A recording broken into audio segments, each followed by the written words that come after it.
Make money, make muscles, learn game. If you're listening to me, you're a hot dude. The hot dude life is not about your physical appearance. The hot dude life is a mentality.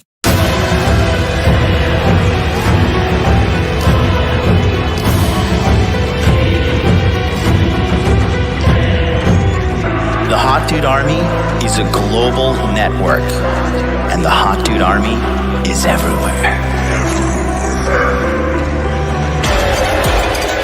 Decrease your judgment of others and increase the judgment of yourself.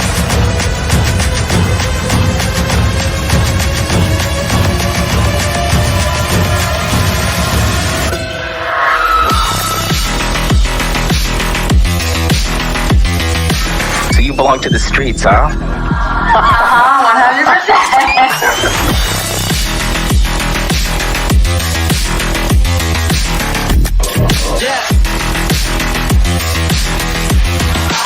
It starts with learning dating, and then you move on to something to push humanity forward. That is the philosophy of modern life dating.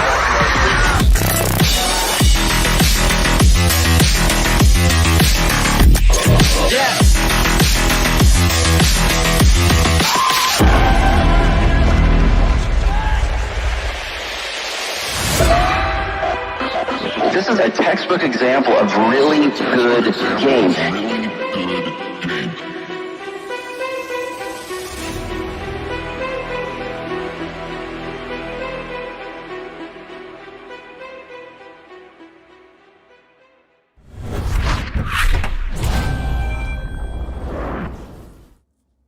Boom, baby.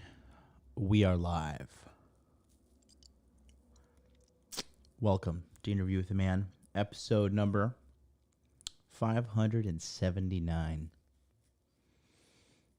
Gotta say, wow.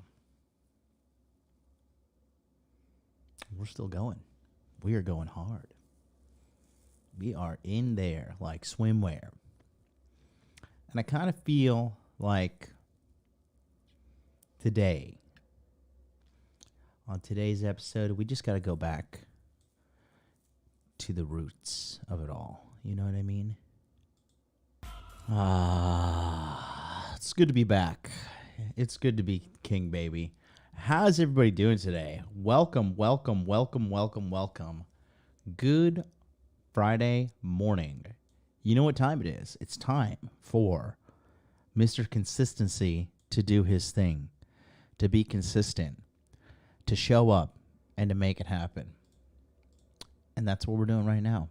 Your boy's in the house. It is me, Top G MLD. And we are here with Free Consultation Friday, where you get to call in and ask me all of your questions completely for free. Right? Money, muscles, game, frame. You got a question, I got an answer. And for the next 2 hours, you can call in. And we will sort you out. Let's get this party on started, shall we? We are opening up the phone lines ahora mismo. Let's make it happen. Here we go. Here we go.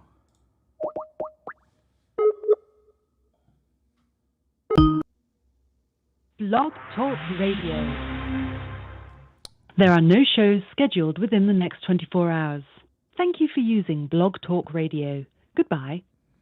Nope, there is definitely a scheduled show. Oh, wrong number. That's why I called the wrong one. There we go. Here we go. Welcome to Blog Talk Radio. Please enter your host PIN. When finished, press the pound key.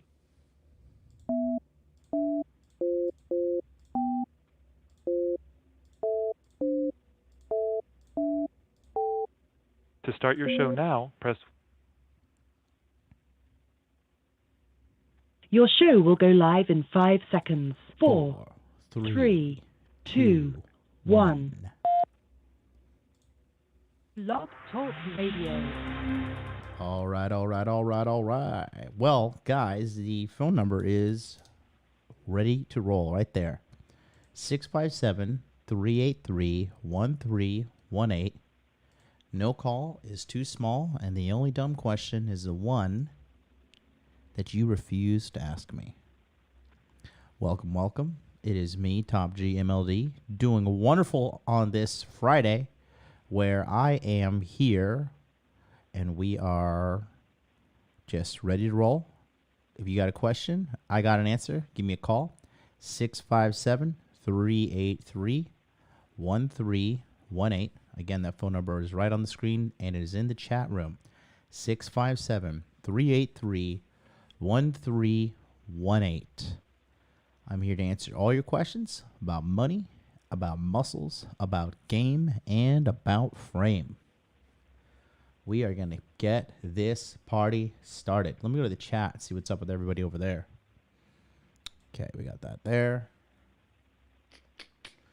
Let's see, let's move this little Skype thing here. Okay. I'm just going to do what I do best. Helping men out. That's what I'm going to do. And I think I'm pretty good at it so far. So far, I've done okay. What do you say? I think I've done okay. Let's see. Shout out to all my members in the house. Shout out to Tracy Douglas. Big ups to you, my man. Rental Kingpin over there. Shout out to my man Sergio Zabute. What the fuck? I got no notification. Nothing out of the ordinary there, right? Unfortunately. Let's see. Cody Mouse in the house. What is up? Welcome, welcome. Little Danny 904 says, I'm still asleep, or I would call in. Hey, I'm pretty sure you're going to be okay. I'm pretty sure you're going to be okay. How's everybody doing? So I am still pretty jet lagged. I'm not going to lie. I took a day off yesterday, right? Because I was very jet lagged.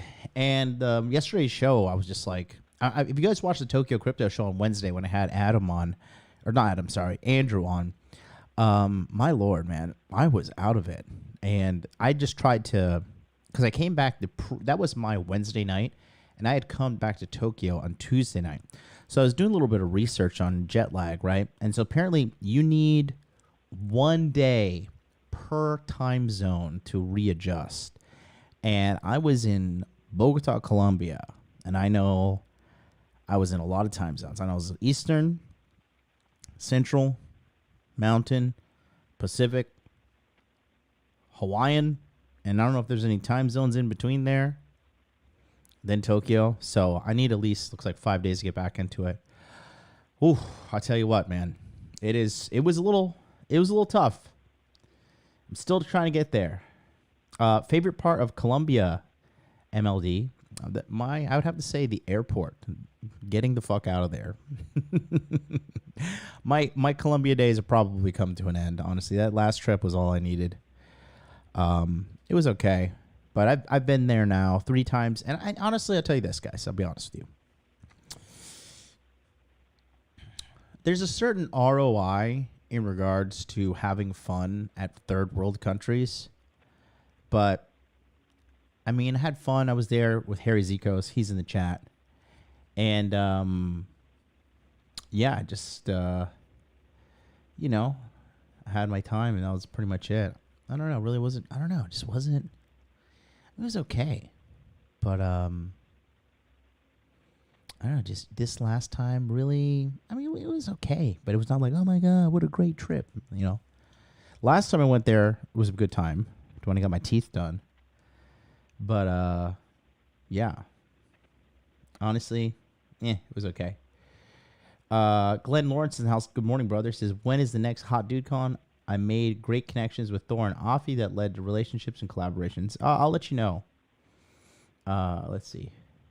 Spark 55. Where do you want to take the channel after quitting Rule Zero? Right. So I did quit Rule Zero. No animosity or anything towards those guys. God bless them. Let them move on to their own things. I just feel like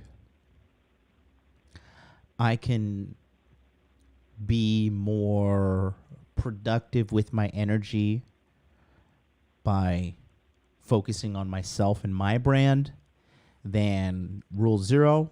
There is just a certain level of quality and organization that I appreciate when conducting myself in a business manner online.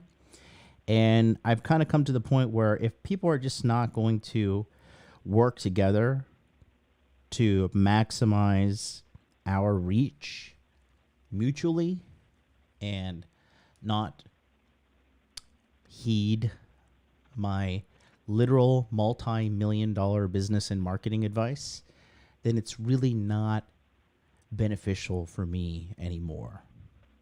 I want to ascend to new heights. I want to push higher. I want to do better. I want to keep going and going and going. And I can't be around people who are content with staying where they are. I want to push up. I want to keep going. I want to maximize. I want to grow. Okay? And not for the sake, I really hope this doesn't get misconstrued as in I want clout or I want popularity, because that's certainly not the case at all. I could care less for clout. Quite frankly, I abhor people who want to be famous and who want clout. I, for one, just find that truly reprehensible as a character quality in somebody. People who want to be center of attention, who want the spotlight, no thank you. We got a caller on the line. Let's bring him on. I think this is a caller from the UK. Caller, you're on the air. This is MLD. What's up? Hey, Jonathan. Can you hear me? Yes, I can. Hi, nice to meet you. It's so lovely talking to you. Just I wanted to get a little bit of your advice, what you'd suggest me to do. Mm-hmm. I've been having a lot of shit in my current job. I work in a corporate job. It's a massive, I'll just put it's in where you live right now in your country, Mm-hmm. bank. Mm-hmm. I think you might know which one it is. I'll give you a hint. It has samurais in it as people who found the bank. Mm-hmm. But anyways, I work in London. Mm-hmm. I do quite well for my age. I'm currently 23. Uh-huh. I'm having a very toxic work environment. Define toxic work environment. So my manager has been accusing me all the time that I'm not doing my work at work, even though I have been clearly showing her that I am doing my work. Mm. And I always get negative feedback on my one-to-ones with her on a monthly basis. Mm-hmm. And she even reduced it to a weekly ones. And she even accused me that I'm stirring during working hours, which she didn't even have any evidence of doing. Mm-hmm. And I went to HR and I informed them. So things are getting a little bit chilled out right now, but I know it's very temporarily. And I want to get out. I have been applying for other jobs in a similar sector. Just to give you a background, I did my master's full-time while I was studying full-time. And I did my master's full-time while I was working full-time. I've currently enrolled and I'm doing a PhD in artificial intelligence. And I've been applying for jobs for the past 1 month. I've been getting rejected from the jobs. However, the interviews I have, I end up at the end, and I always get beaten by someone that has more life experience because they've been in the game longer than me. What would your advice be? And everyone that I've had my interviews, they said, you're very lovely and we really like your energy and it's very good. However, you just give a little bit of a junior vibes because of my age. Right. So I'll tell you something about a similar situation I was in, okay? So when I was in Tokyo in 2017, right, I was going through a round of interviews with recruitment companies in Tokyo, right? And I got told everything from sunup to sundown. You're too aggressive. You're too much of an ego. One guy told me your resume looks like a dog's breakfast, right? We don't think you're a good culture fit. Okay. I got told every fucking thing in the world about me as a person not being good enough for their position, right?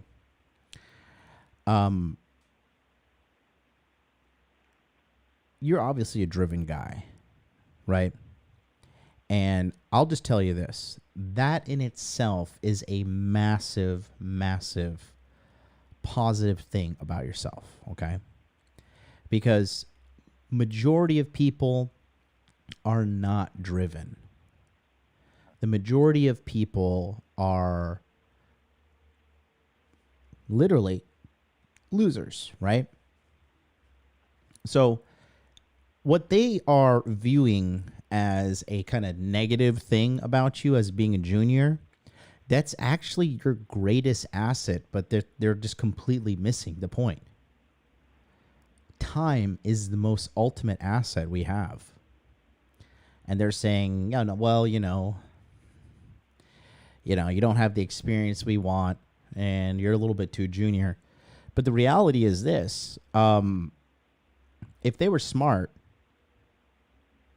they would play the long game and they would see somebody driven like you who's doing their best at 23, doing pretty well for yourself. You're working in the banking industry, right?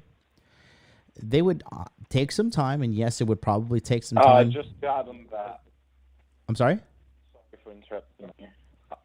for interrupting. Just that my job is basically making other people unemployed. I'll put it that way. Unemployed? Like, making them go bye-bye. Okay. Sorry, Sorry? Are you an actuary or what are you? No. You know about automation? I didn't hear what you said. Inflammation? No, automation. Automation. Yes. Yes. Yeah. I make automation, and we actually genuinely get rid of people. Right, but your job is not to really get rid of people. Your job is to optimize. Yeah, but I've seen them give them the contract, so bye-bye. So Right, exactly. Kind of in a way. So disguised, very disguised. Right, so that's fine. But the point I'm trying to make is this. Getting rejected a bunch of times like this, it's just part of the game. You can't really change your youth immediately, right?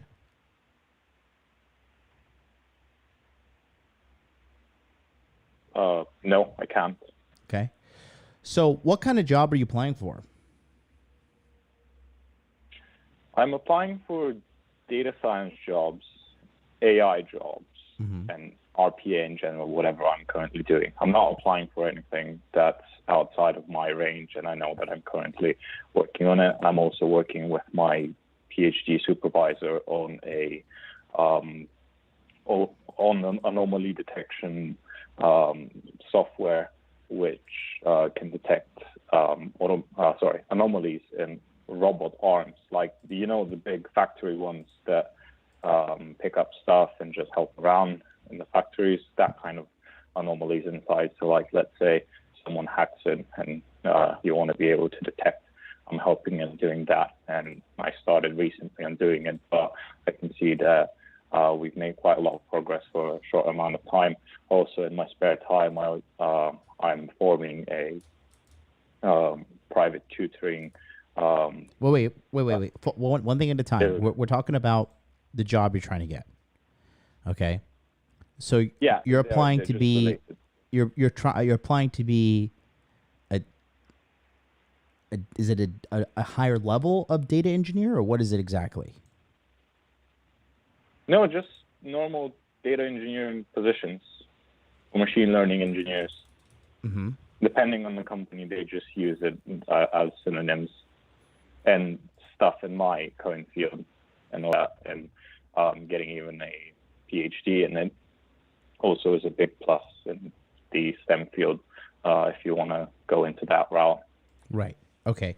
So you're just applying for another job as a data engineer. Yeah, just normal job as of now, but that's not my end goal anyways. Okay. That's just to keep the income And how coming. long have you been currently a data engineer at this current job? I am not a data engineer at that current job. At this current job, what are you? I just make robots for it. What's your title? I just RPA developer. RPA developer. Okay. So you're asking me what can we do about your current application situation? Is that the root of the question? Yeah, like what advice would you give?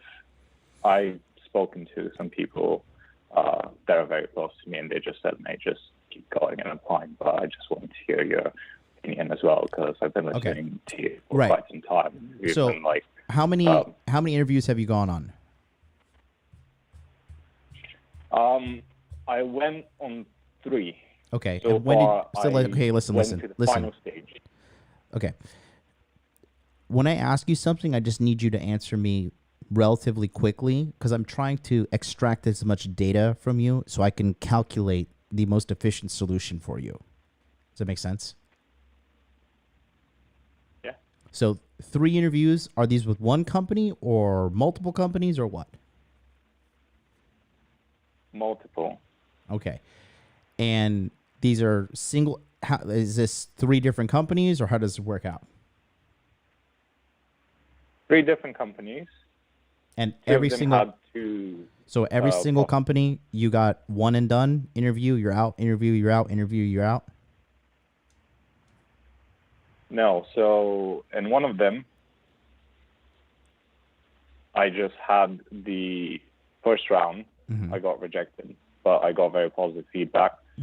But they said they'll keep my CV just in case if they have any other upcoming roles. But this guy said he really liked me. The other 2, I went to the final interview, had everything as if I nearly got the job, and then it was just like, sorry, mate, you're just too junior. How many interviews until you got to the final interview? Those 2 cases, they had the 2-case interview. So one had 2, one round, second round, and the other one had actually 3. One round interview, 1 hour. In the spare time, I had a week to make a little project, which they really liked.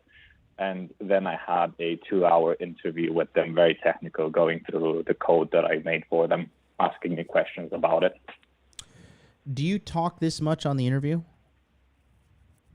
Like you kind of elaborate a lot, a little bit beyond the point necessary.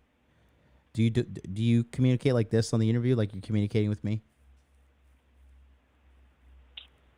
No, I don't, because usually the people that I talk to in the interviews, they are quite technical as well. But I think it's maybe because of my working environment, because they're quite a lot of idiots, and I have to further elaborate to them what I'm trying to say.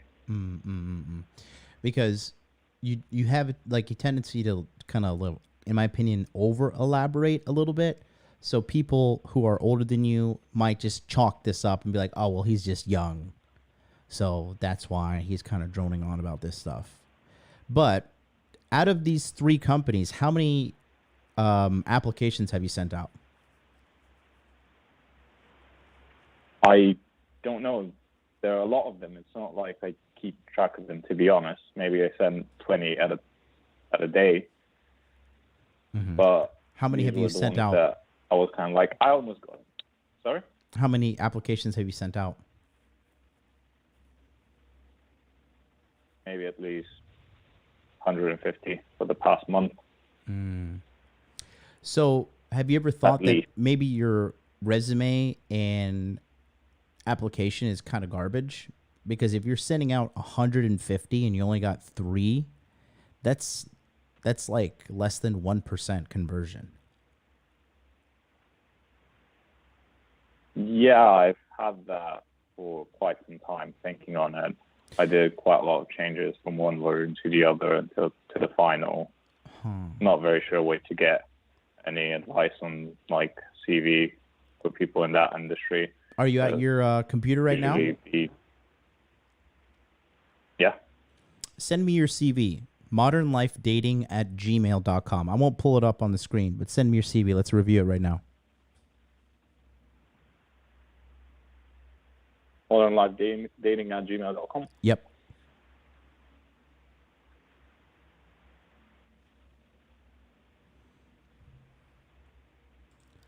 Let's get down to the root of this.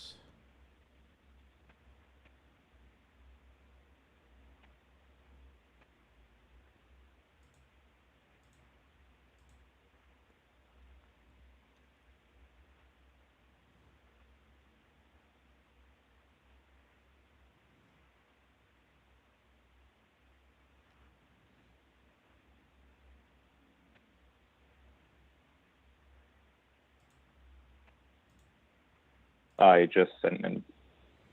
Cool. Let's see what we got here. modernlifedating@gmail.com. Is your name Yeah, Nick? You didn't get it. Nikolai. Nick. Yeah. Okay, cool. All right. All right. A self-driven and hardworking PhD student passionate towards AI, looking for an organization to provide opportunities for technical and personal development within the field of artificial intelligence to nurture my curiosity and passion. Okay. So the first thing I read when I read this thing, the first thing that jumps out to me is this is a self-centered person. A self-driven and hardworking PhD student passionate towards artificial intelligence, looking for an organization to provide opportunities for technical and personal development within the field of artificial intelligence to nurture my curiosity and passion. When companies are going to be hiring you, Nick, what they want is for you to market what you're going to bring to the table for them. You're telling them, this is what I'm looking for. This is what I'm looking for. Me, me, me, me, me. Right? And honestly speaking, you have to look, you're a smart kid, right? You're not a dummy. So you got to understand, you got to be what they're looking for. They're looking for a worker bee. They're looking for a little yes man beta male. They're not looking for an alpha male. Okay. Developmental experience, senior RPA at blah, blah, blah. Obviously, you've been there since October 2019. Completed and maintained machine learning solutions for anomaly detection and price forecasting. Initiated web scraping bot for data collection with Python.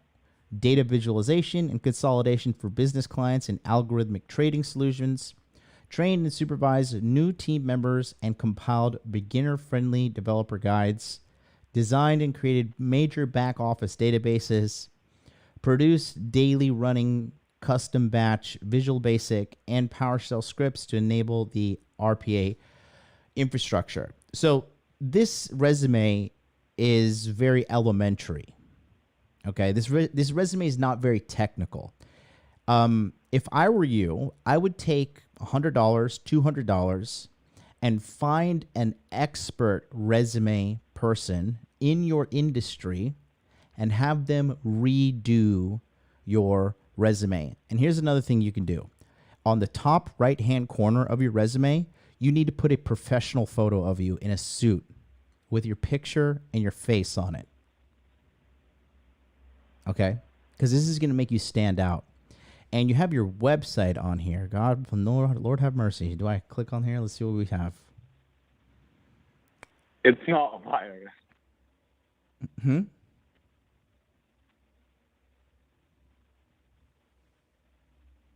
Yeah, so again, your website says the same thing. This picture of you looks like it's poorly lit. I'm a self-driven, hardworking PhD student with 2 years of RPA development and 3 years of tutoring experience, teaching, leadership, problem-solving, teamwork, hardworking, Google certification, PhD. Yeah, this information here, this is far more technical, right? It says you have Python, Haskell, C, React and React Native, Node, JavaScript, MongoDB, Firebase, MySQL, HTML, CSS, PHP, right? I would put all of these on your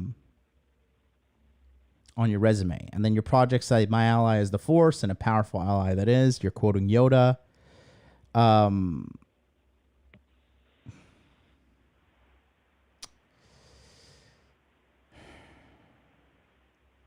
People are lazy, Nick. Okay, so if I were you, I would take this off of your website. I would take this website off of your CV. Okay. I would take a nice picture of you in a suit, put it in the top right-hand corner or top left-hand corner. You smiling, looking good, with your posture, you standing upright. You have this picture of you kind of leaning over and kind of not very well lit photo as well. You're not very clean shaven in the photo. You know, you look like a fucking computer guy. You want to stand out. You know what I mean?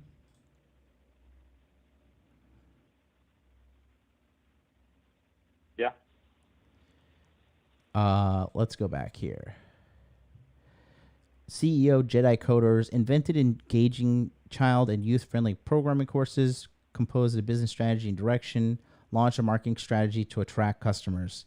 Like, again, let's see, technical skills, PyTorch. Your technical skills is good. Soft skills, I wouldn't list soft skills, honestly. When are you going to get this PhD? I heard that I can demonstrate them. Yeah. But I wasn't very sure how or where to put them as it, so I wasn't very sure about it. The PhD, so I enrolled.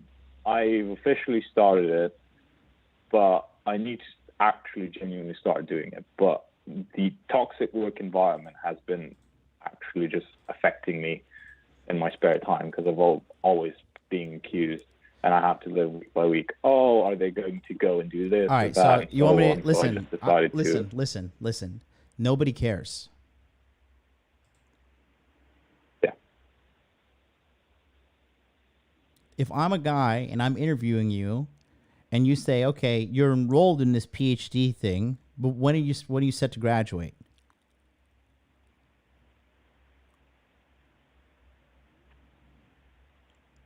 Nick? 2026 at latest. Okay, and are you taking any classes currently? PhD doesn't have classes. It's just research based. So Okay. you don't have like deadlines like you do at university. You have to do it until this date or that date. I'm More pretty sure driven on some how much spare time you've PhDs. got and so on. I'm pretty sure some PhDs require you to take curriculum.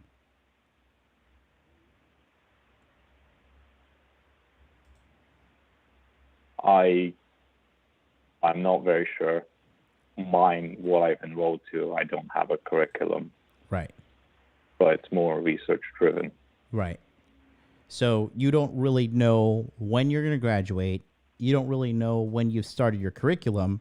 So for me, from my side of things, I'm listening to this. I'm like, okay, this sounds like a young kid full of shit. To be honest, I don't really go and talk to them as honest as I do with you. I go more and be quite more confident. Like, yeah, I've got my shit together, but I just want it to be like. From the beginning of our call, I could pick up that you're kind of talking more than you're walking. You know, and that's me picking this up over a phone call. God knows what these people are picking up face to face with you. So here's some actionable advice for you, okay? Number one, you can delete the soft skills from your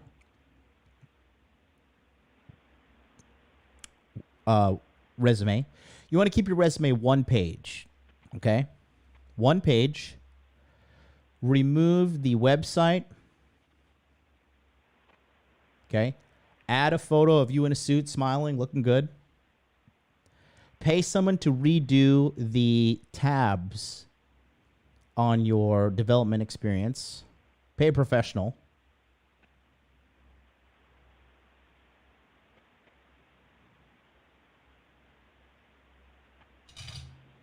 And get rid of the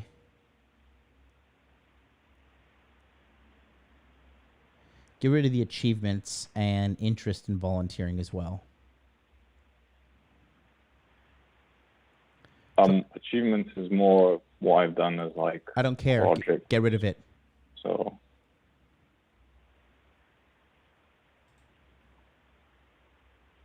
yeah. You got to wow these people on one page. You got to wow them, and you got to have them wanting more. Okay?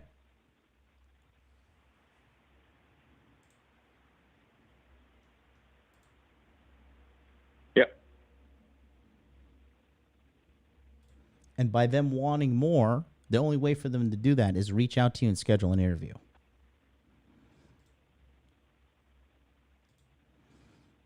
And another thing is this, right?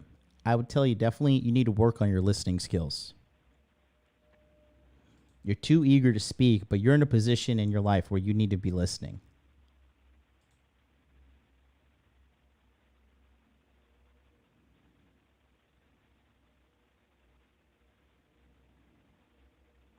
Yeah.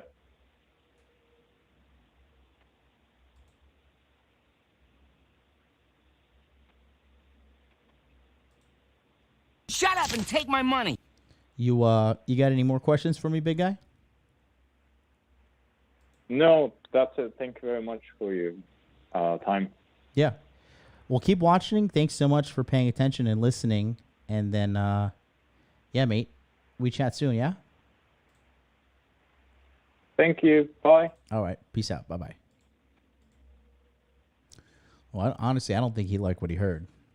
I think I bruised his ego a little bit. That'll get him a job, though. Let's see. This is just too. You know, I think I'm gonna have to take these off. They're just too dark. All these lights in my face. I can't read my screen. Oh, you know why? I have flux on too. Let me switch to the blue blockers. All right. Let's see. Let's turn off the flux. There. Oh, there we go. Red Lens, $5 super chat. He says, "Sorry to see you move on from Rule 0. If you count Redman Group time, you have been doing it for a while in life. Nothing lasts forever. Good luck moving forward." Thank you so much, brother. Yeah, there's nothing to be sorry about me moving on. You know, I'm just doing what I got to do, and that's all that needs to be done. Swollen Beat, $4.99 super chat. He says, "When are you opening Men again?" That is the end of December. So hold on to your butts because we're starting off something new. We're starting off the new year with a bang. Shut up and take my money. Phone lines are open, 657-383-1318. No calls too small. Come on down. I will sort you out. It is Free Consultation Friday. Come on down. I'll answer all the questions that you have. Okay. 657-383-1318. Yeah, looking at this kid's resume, not bad. Not bad. You know? But 150 applications. And then, you know,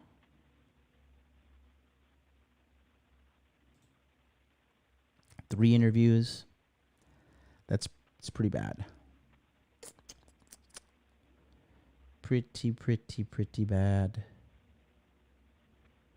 to be honest with you.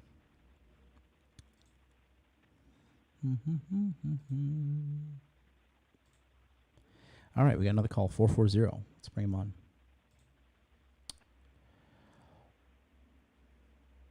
440, you are on the line. What is up?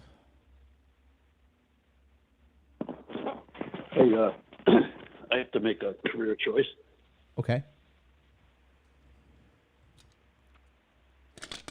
Between having a business and being a pilot. Okay, go on.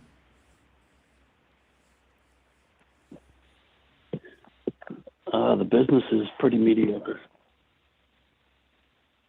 but it's starting to take off. Mm-hmm.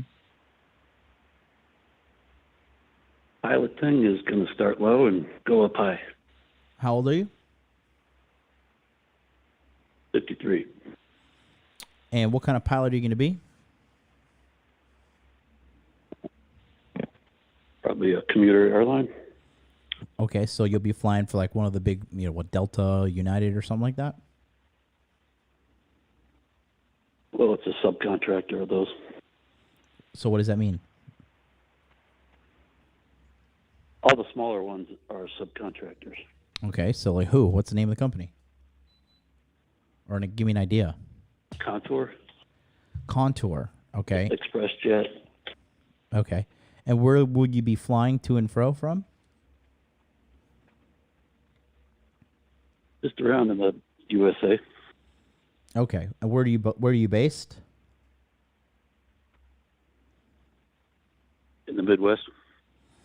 And you'll be flying to just like, I guess, major cities like, Houston, Los Angeles, Detroit, New York, Chicago, all that? Yes, exactly. Okay. And what's the business? The business, I've been in the trades for like 20 years, 30 years. Mm-hmm. Mostly like a self-employed tradesperson. Mm-hmm. Trying to make a business out of it. It never really got off the ground much till now. Mm-hmm. And what is the business? Dumps. I'm sorry? It's commercial building repairs. Okay.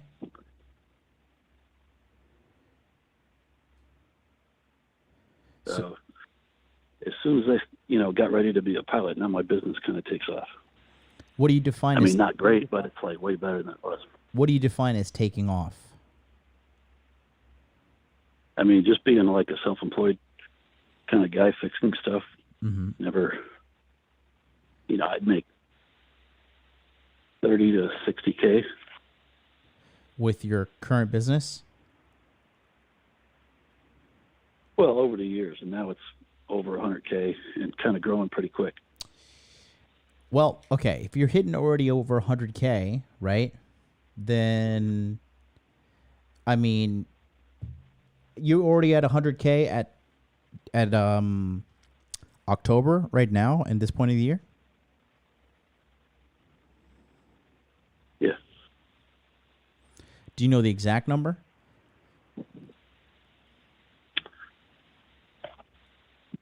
Not exactly, because it pays for a lot of my stuff. It pays for vehicles, gas, interest on mortgage, all that stuff that a normal salary job wouldn't. Mm-hmm. And do you have an LLC? So my books will say 93, but if you add back, LLC. You have an LLC? Okay. Well, to be honest with you, it sounds like the business that you have right now is seems to be the way to go. What would you make as a pilot? Well, it starts very low, like 30 to 40. Mm-hmm. But after a few years, probably 3 to 5 years, you'll break 100. Well, you're 53 and you're breaking 100 now. Right. Time's not on your side. No, I mean, if you look at it strictly financial, it's probably a better move to stay business. But as far as quality of life, what about quality of life? I mean, just a better, just a fun job, Being a pilot? Potentially very fun job. Yeah. But you never even worked the job, so you don't know if it's going to be fun. That's true. What's the end goal for all this?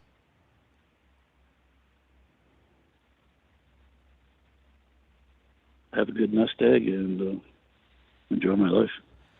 How much is a good nest egg in your mind? $2 million.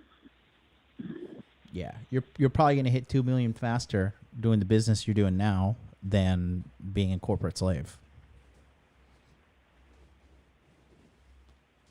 Yeah.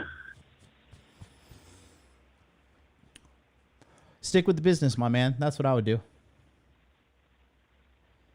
Alrighty.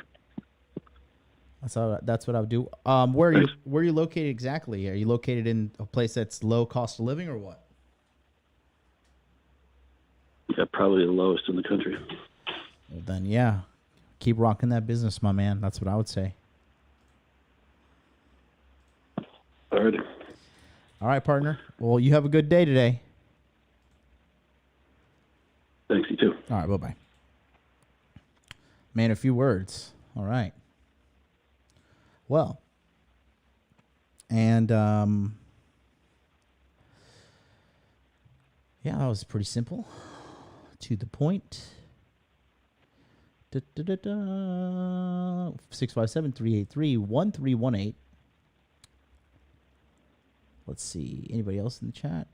Shout out to my man Wraith. What's up, Wraith? Let me hit you with the wow. All right, we got another one. 647. 647, you're on the line. What's up? Hello? Hey. Yeah, so, hey, John, this is Michael. I know. I was just wondering, whenever you're learning new information, especially that you've not been exposed to before, how do you absorb it to the best of your ability? Just repetition. Repetition? Mm-hmm. And application, to be honest with you. Application as well. I see. Okay, got it. Okay, I understand. That was the biggest question. Mm-hmm. Other than that, I'm starting a new job soon, and I was just wondering, is there like a way to make a good first impression on the job, on like the first couple of weeks and whatnot? Dress well, speak well, don't fucking get out of line, know your lane, stay in it, and don't cause any problems. Understood. I will do that. Thank you so much, John. Cool, man. Anything else? No, that was it. Thank you so much. All right, you're welcome. Take care, buddy. Peace out. Bye. All right, pretty simple. Pretty simple. Okay.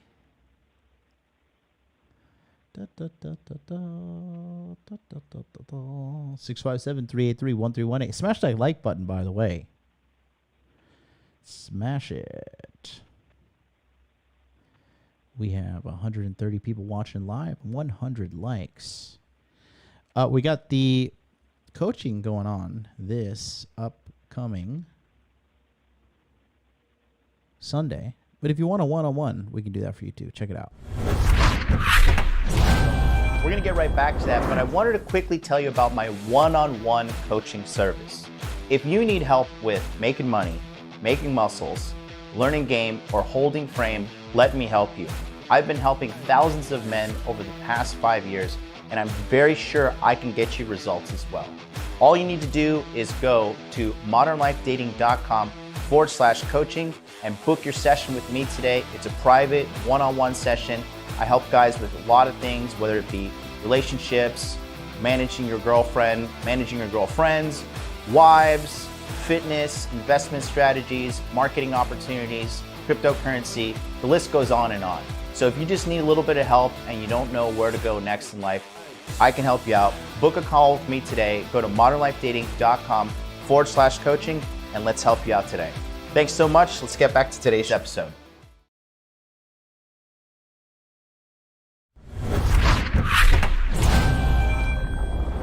Go to modernlifedating.com to book your one-on-one with me today. Shout out to Dwayne Rhodes, $2 super chat. He said, my man is like the couch from Coming to America.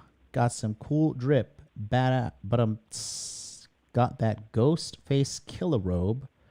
Sove too hot in the hot tub.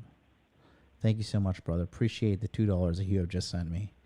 Phone lines are open 657-383-1318. No calls too small. And the only stupid question is the one you do not ask. That's right. Come on down. Put it in the chat for you right there. Boom, baby. We are live. Yeah, you want to book that one-on-one, go to modernlifedating.com. Book that one-on-one, and we'll be signed, sealed, and delivered. Locking you in with me to sort yourself out on what you need. Okay?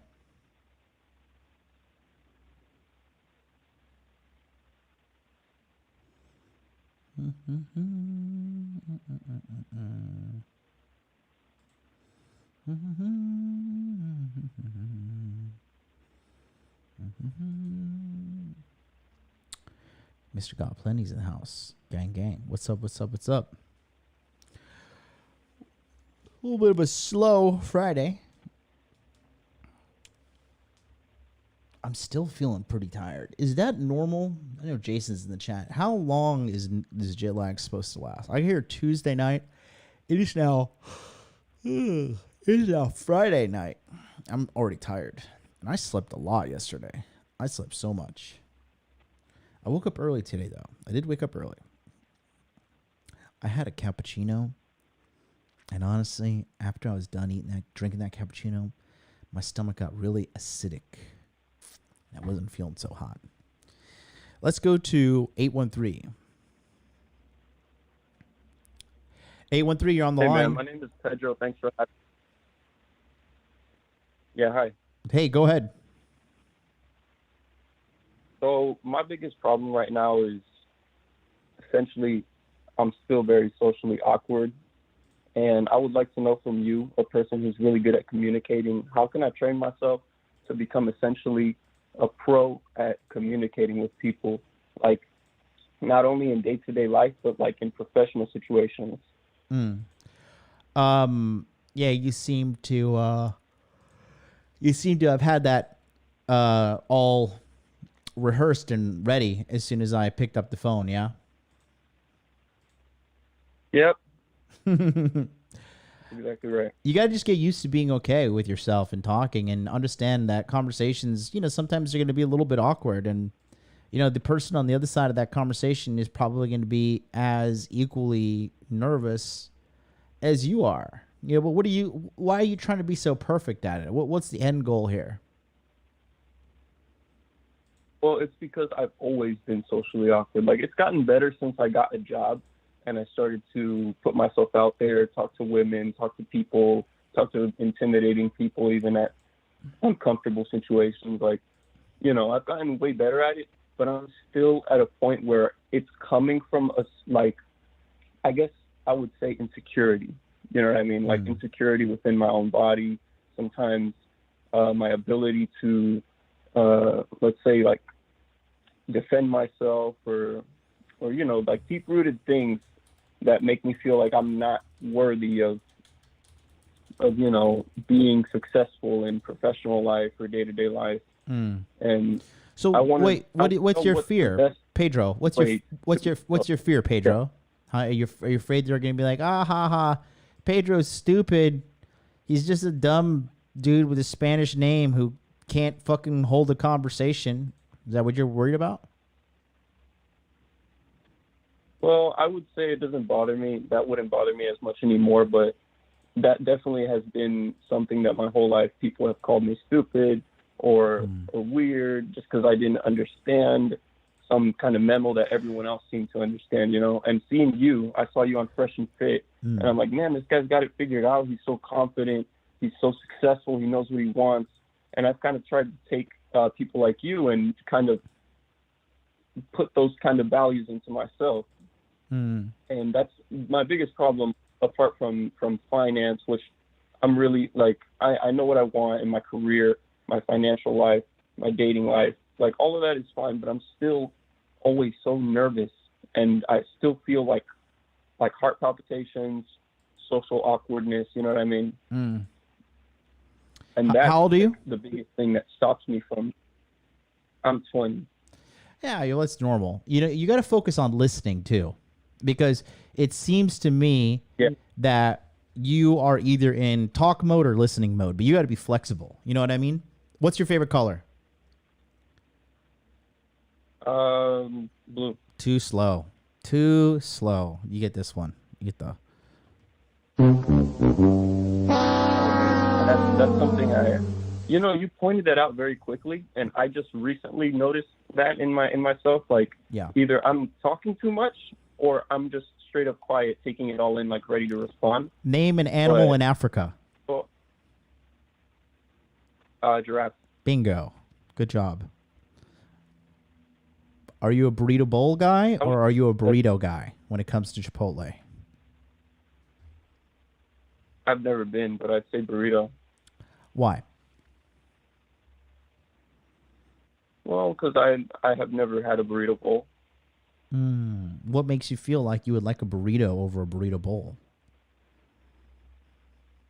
Burrito bowl sounds like it has too many calories, first off, and it just seems like it's too difficult to eat. Well, so just hold the burrito. Wait a minute. So you're telling me that you think a burrito bowl with no 400-calorie tortilla has less calories than all the ingredients in a burrito bowl wrapped up in a 400-calorie tortilla shell? Is that what you're telling me? Well, I did before, but now I realize that the tortilla wasn't a part of the bowl, so I'd probably retract my answer. It's okay. It's okay. What's your favorite kind of burrito? Steak, chicken? Oh, steak. Yeah. What do you wash it down with? What was that? What do you wash it down with? Water. Really? Everything. Just water? Water. Yeah. Cool, man. What do you want to do with your life there, Soda. Pedro? With my life, I want to become a successful businessman. And the first way I'm going to achieve that is I'm getting my real estate license, become a professional. That's why I'm so nervous, because I'm close and I'm getting all these calls and people are hitting me up and telling me, we want a one-on-one with you. We want you to come see why you should work with us. And I'm like, as a person with anxiety, I'm over here like so nervous, and I feel like I don't believe in myself, you know. So and it's tough to admit that, honestly. It's okay, buddy. You're doing a great job. So do you have anything to write down and to take some notes? Do you have a journal or anything? Because I'm going to give you some advice right now that I believe is going to be very beneficial to you. Yeah, I got my computer in front of me. Okay. So the biggest thing is this. I want you to stop saying, I have no social skills. I have anxiety. I have no confidence. Because all you're doing is reaffirming these negative belief systems in yourself by the way you talk. Okay? Even in the Bible, one of the oldest pieces of text we have as humans right now, it says life and death is in the power of the tongue. Okay? And whatever you tell yourself, it is going to become true inevitably, okay? So you can't be saying all this stuff and being like, hey, I'm weird, or I have no experience, or I'm this, or I'm that. It's not good for you. You want to stop that, because whatever you tell yourself, it's going to become true. It's just people don't believe that you can tell positive stuff to yourself and make these positive things happen. Shut up and take my money. Because the majority of people have not really tried to say positive things to themselves. Okay? The majority of people feel comfortable saying negative things to themselves and putting themselves down. And so that's the big thing there, okay, buddy? Yeah. And another thing is this. Okay? Thank you, man. You're welcome. You're welcome. Here's another thing, right? Pedro, you're a little bit of a selfish jerk, okay? Because you didn't ask me about my favorite burrito topping. You didn't ask me if I cared about burrito or burrito bowls. What am I supposed to do? Just carry on the conversation by myself here? You didn't ask me what I like to wash down my burrito bowl with. So how's this conversation going to keep going? I see. I see. I was nervous, man. I'm like, oh, he's doing something. He's doing the mind trick. Yeah. Well, you know, it's just, but you see what I'm talking about? Yeah, I do. So why don't you ask me a couple questions, huh? I will ask you anything, yeah. Listen, man. Thank you, man. It's tough sometimes. No, you're not even listening to me. Like, you're not even listening to me. You're not even listening to me. I said, why don't you ask me a couple questions? Oh, okay. So, what made you want to move to Japan? Fat, feminist American women. And you don't see feminists over there in Japan? Only like miserable English teachers who came here from the UK and America and Australia and Canada, all the shithole places, basically. Jesus. What would you say is the most important thing, personal struggle you overcame in your life? Self-doubt. Shut up and take my money. For sure. How'd you do that? By feeling the fear and doing it anyways. Kind of like how Shut up and take my money. You feel the fear right now, right? But you got to fucking take the leap of faith regardless. Like, for me, when I was applying to these jobs in Japan, I really, in my heart of hearts, I was kind of thinking to myself, like, you know, John, you're kind of full of shit. Like, you know, this is not going to work out. You're just some fucking, you know, guy who smokes weed and does his little shit job in Orlando. You can't really go to Japan and, you know, start your own business and be successful. But despite of the little devil in my ear telling me that, I was just like, you know what? Fuck it. Like, no, I just need to try, and I just need to keep trying and keep trying and keep trying. And I sent out like literally like 300 plus applications. And then the next step came, like, we want to do an interview. I was like, okay, all right, well, let me do an interview. And then they wanted me to do a demo lesson on a video call, right? And so I did a demo lesson, and then they wanted me to do another interview. And I was like, okay, I'll do another interview. And then they said, you know, hey, Mr. Hogwood-san, congratulations, we are going to hire you. And I'll never forget, like, I almost started crying. My stomach sank down in my deep down into my body. And then I felt like this, like, relief of pressure and this like overwhelming emotion.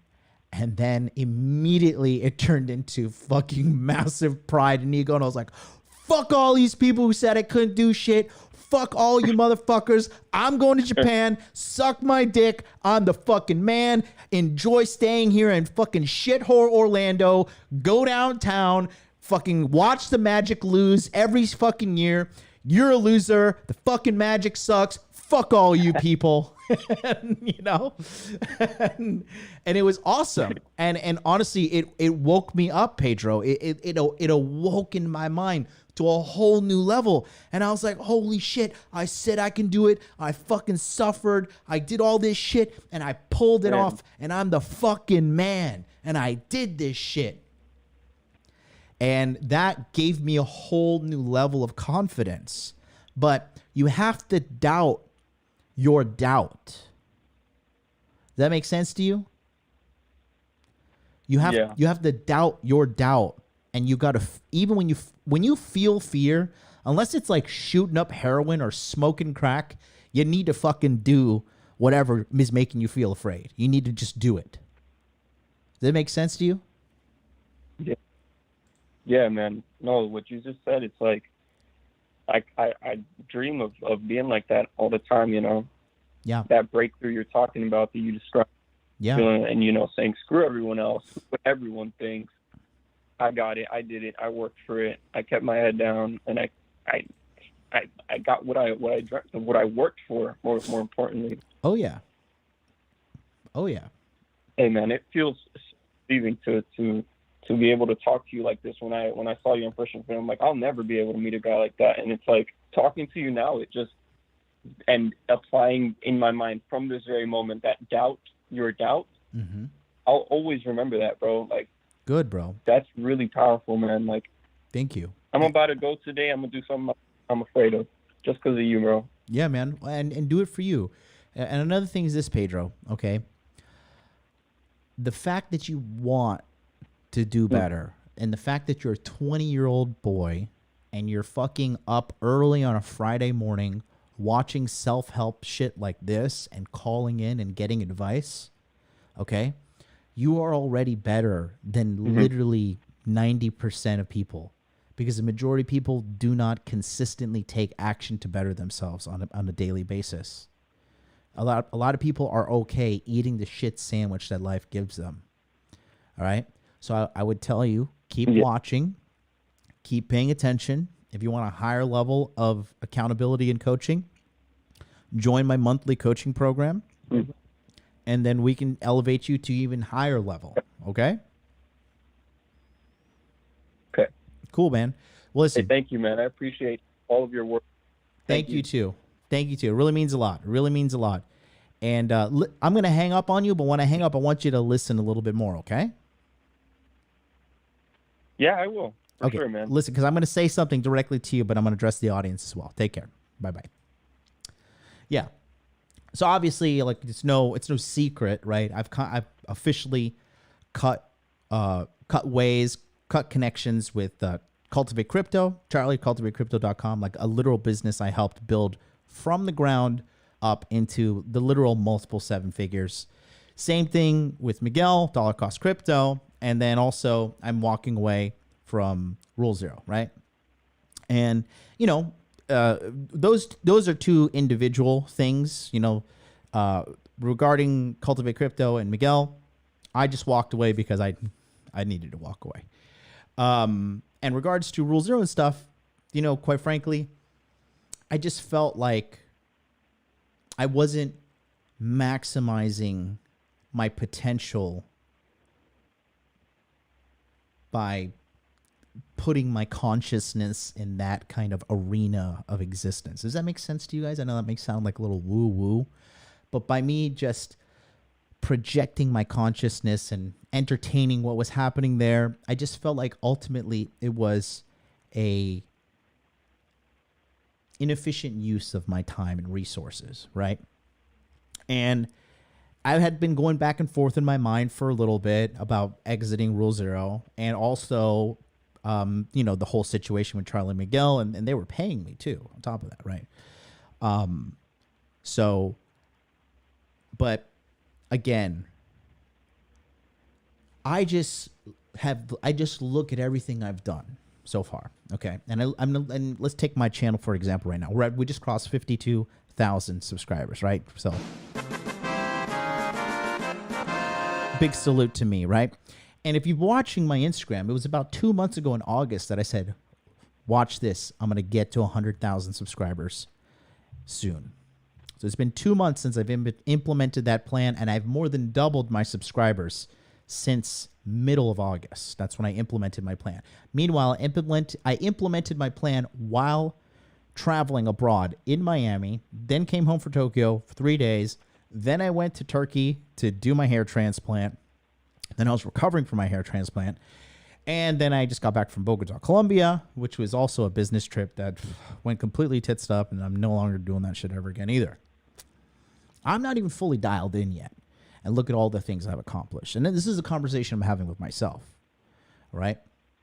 Do you know that more than 90% of businesses ever made never crossed the $1 million mark? Do you know that? And I did that in 2 years, wearing a bathrobe and sunglasses with like a 1080p, like one of Aaron Clary's type of cameras, right?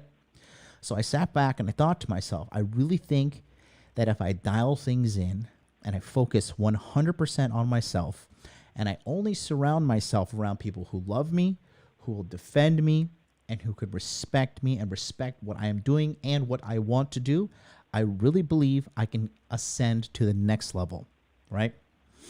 And I've consulted with a lot of people around me, a lot of wise people who are older than me, who've lived a lot of life and who are not losers, okay? I consulted with a lot of multimillionaires. I consulted with a lot of people who are objectively better than me in the areas that I wanted to. And honestly speaking, at this point, I don't doubt my decision, but I don't immediately see the fruits of my decision. And it's going to take time for these things to blossom. There is doubt in me, for sure. There is doubt. I mean, the reality is of this show and Modern Life Dating and Interview with the Man, I'm really a man broadcasting my self-development journey as I help other people in their self-development. And I think I'm doing okay. I don't know. What do you guys say? Okay? I feel like I'm doing okay. What would you give me? Scale 1 to 10. 1 being Aaron Clary. 10 being like Andrew Tate. Where's MLD? Right? Where do I give myself personally, if I were to be really, really, really hard on myself, I would give myself like 7.2. 7.2. Okay? We got a bunch. Salt Daddy, 8.5. He's actual rich in real life. Wow. Thank you so much, Salt Daddy. The Narcissist Podcast, €5.99. He says, hey, Jonathan, what's the number one advice you can give for the YouTube hustle and how not to lose motivation? May you please speak about it? Thanks. Post. Okay. Mirror B, $5 super chat. When is the next FNF appearance? Well, I had a phone call with Myron Gaines about 2 weeks ago, and he was telling me, hey, man, you know, when on the way back from Colombia, please stop by, come on the show. We want to have you on. But I was just like, oh, this just sucked. Like, cause guys, it's just tough to fly from Tokyo to Houston.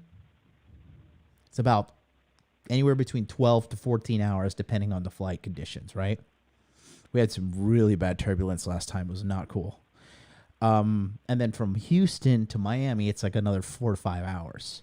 So I'm literally traveling for about 1 full day, 24 hours. So it's a real fucking grind. And then they were off doing a Vegas to do something as well.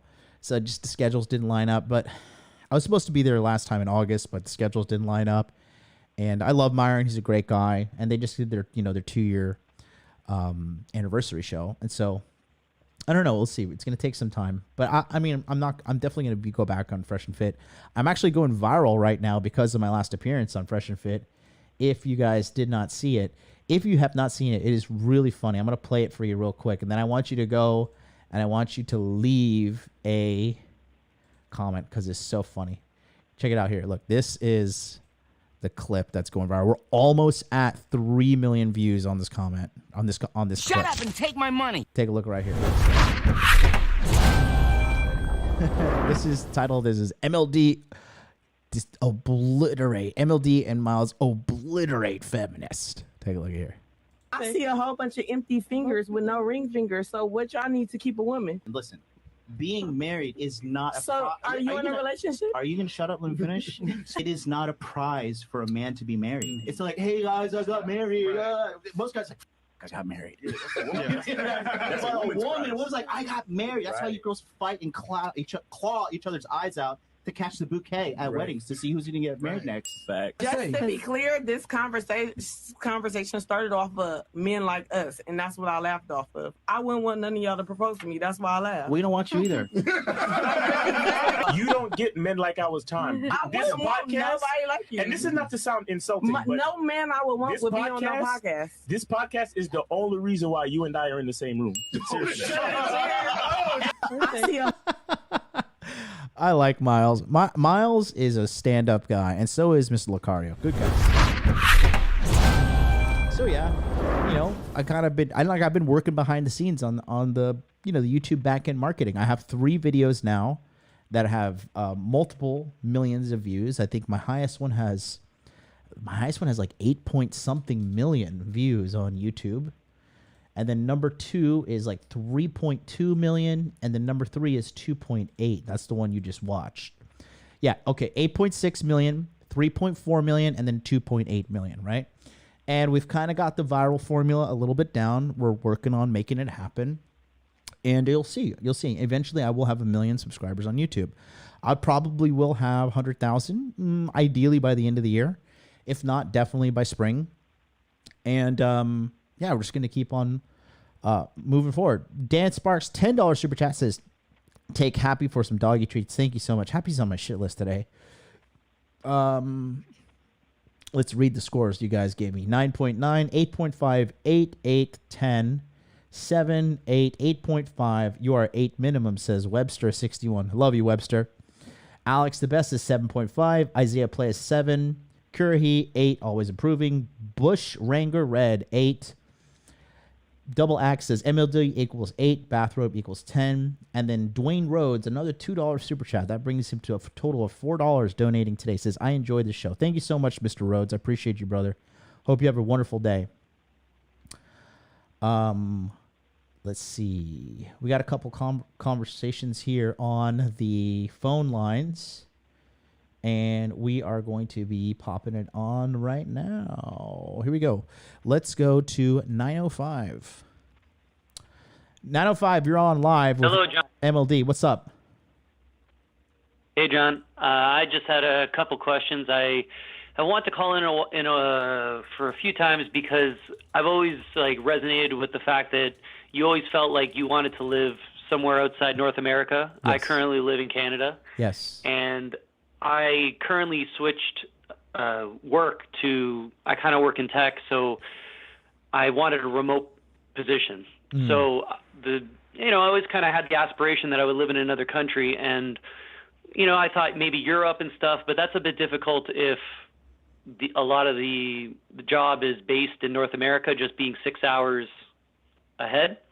So I was thinking of maybe going to Latin America for a while, but I have been to Colombia before, and I enjoyed the vacation, but I didn't ever think while I was there, I want to live here full time. And I was thinking about other countries in Latin America, or maybe, Mexico or something, a little bit more north.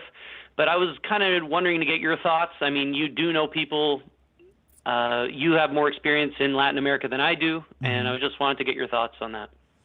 Well, what's the goal, my friend? What's the goal? Well, for a while, I just wanted to kind of stack up money, live a good life, but for cheaper.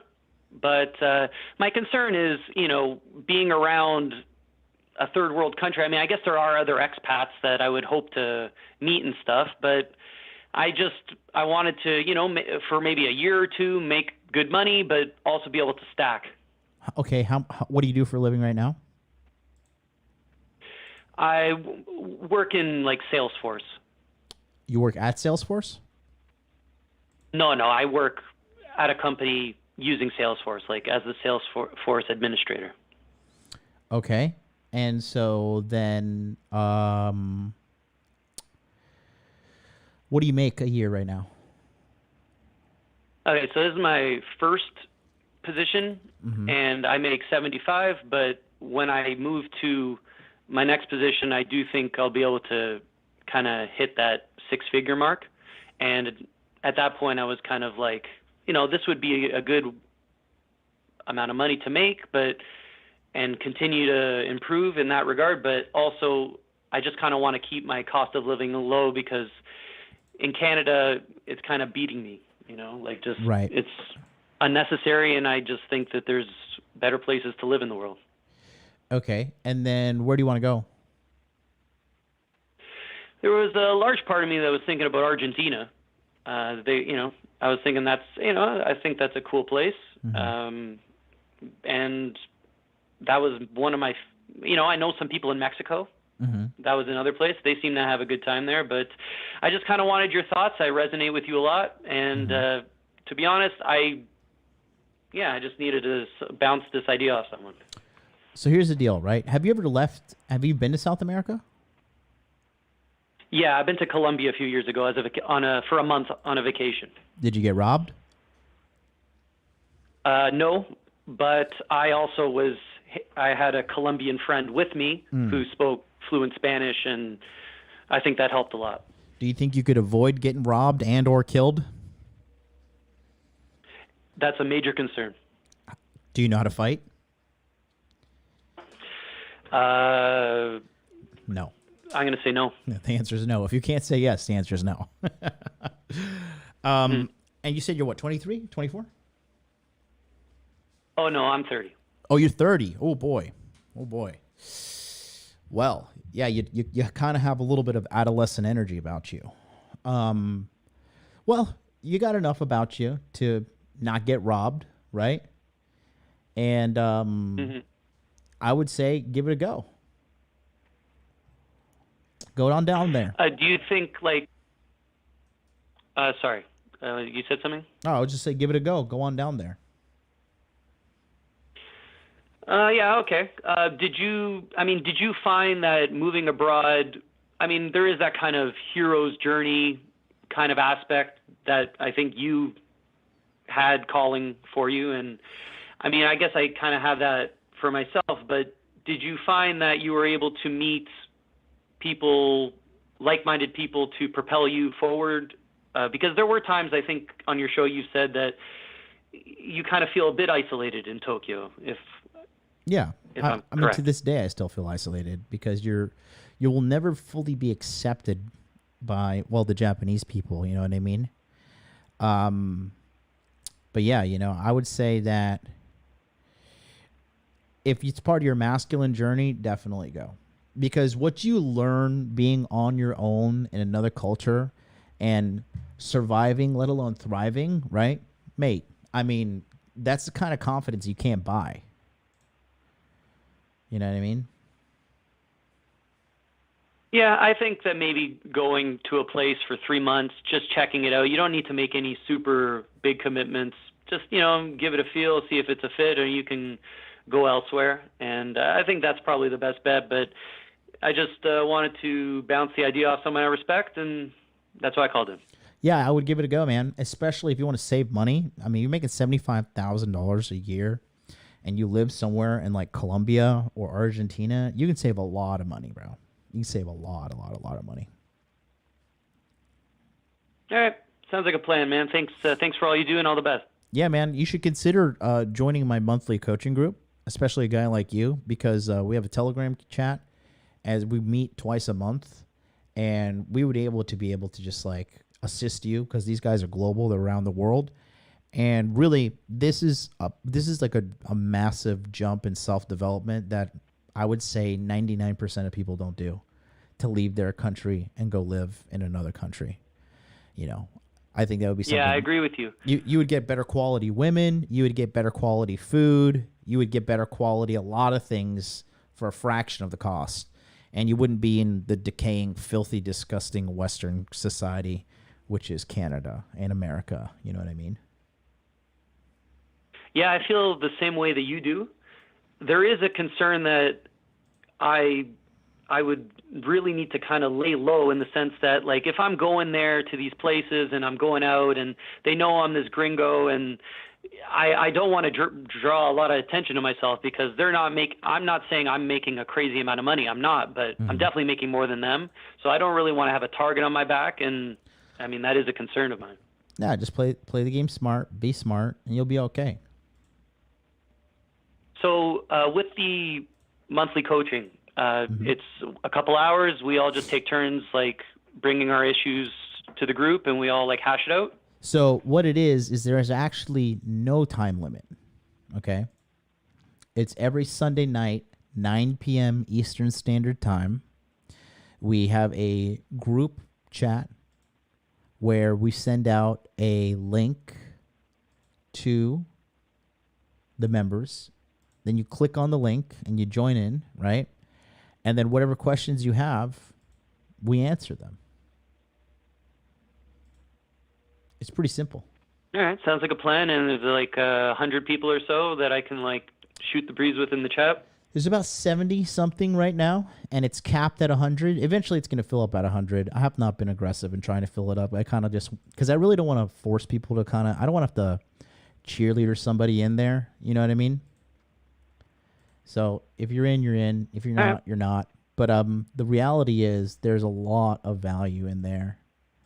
And I would say without a shadow of a doubt, I mean, it's something that has been beneficial to a lot of people. And I think it'll continue to be beneficial. And you get direct access to a guy like me who's done what you want to do. And I would just tell you again, the experience and the confidence that you get from doing what I did, it's something you can't get in a classroom. You can't buy it. You can't earn it online. It's a rare confidence and experience that is an awesome thing to have. Yeah, I respect that, and definitely I'll look into it for sure. And yeah, I'll. Is it every week or every other week? Sorry, just confirming. It's the second and fourth Sunday. But for example, this month, October, sometimes I just do random months where I just do a coaching session every Sunday. All right, great. Sounds like a plan, man. I appreciate everything you do, for real. Yeah, man, you're welcome. Take care of yourself. We'll talk soon, all right? Ciao. Peace. We have a monthly coaching call this Sunday. Check it out. Shut up and take my money. Today's episode. We're going to get right back to that, but I want to tell you about a new coaching program that I have called the Money Muscles Game Monthly. What this is a coaching program dedicated to helping you get your dating and money right as soon as possible. If you want more women in your life and you want more money in your life, this is the coaching program for you. It's a very simple program.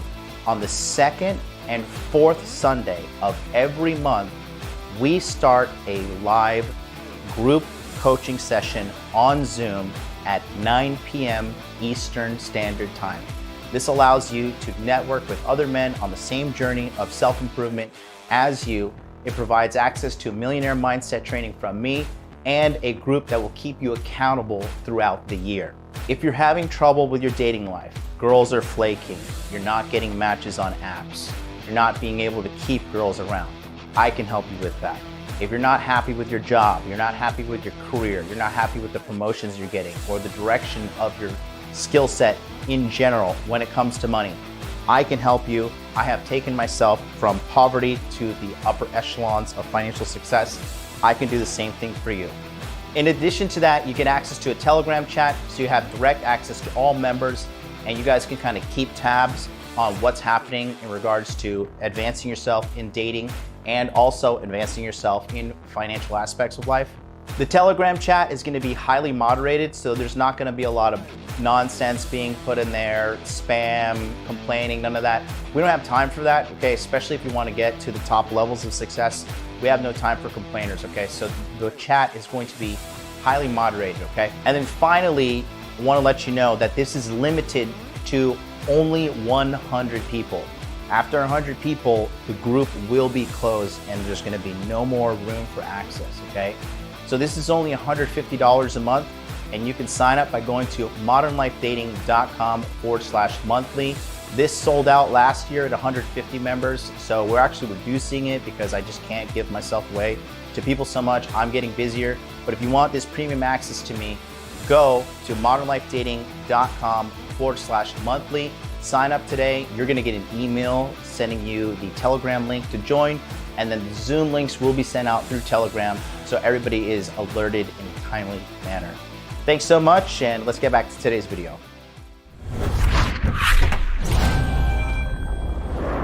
Links in the chat, modernlifedating.com/monthly. Once you sign up, I'm going to send you an email based upon the email associated with your PayPal account that you checked out with, and then we will get you into the Telegram chat, and then from there, we'll be able to sort you out with all your questions regarding Money Muscles Game Frame as I continue on my journey of self-development, and you join me by my side as my Money Muscles Game Frame brother. We got 4 people on the line, and we got a super chat here from Woke Hogan. $10 super chat says, "Keep crushing MLD." Thank you so much, brother.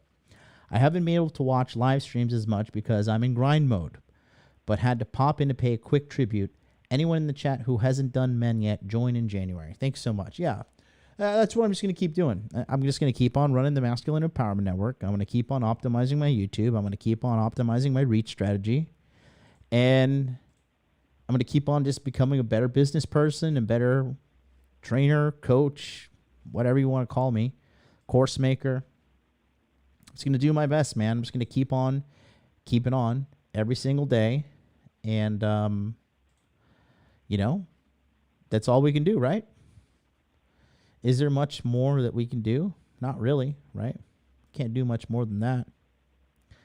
I'm just going to keep on pushing forward, and I'm going to keep on being here for you because that's the choice I've made with my life. And I really don't think that anything's going to change about that. You know what I mean? I think that it's just only a matter of time before I really see that next level breakthrough that I want. Okay.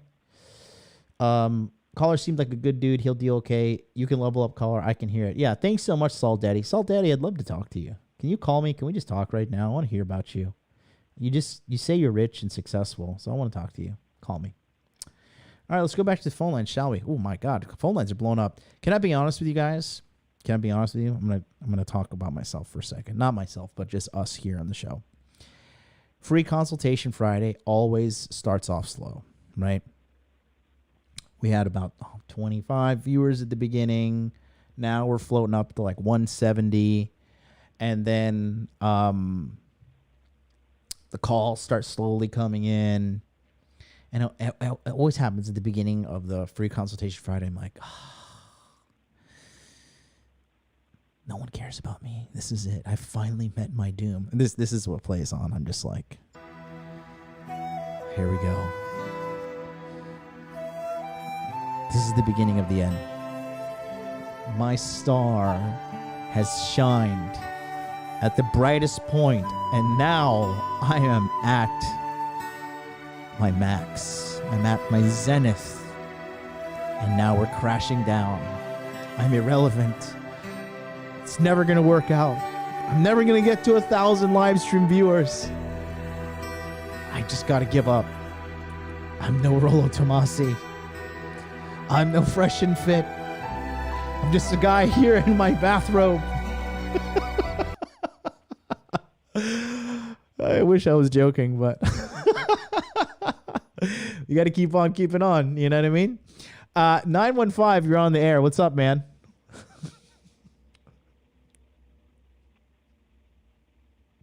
Hello. Hello, can you hear me? Hey, what's up? You hear me, John? I can hear you. Oh, man, I finally get to meet the man himself. Talk to me.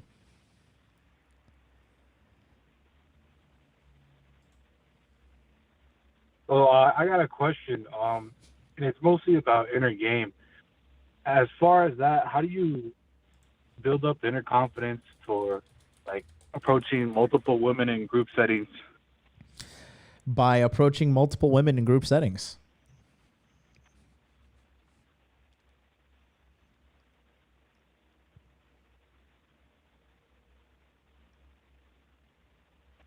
Pretty straightforward. Pretty simple, right? What do you do for a living?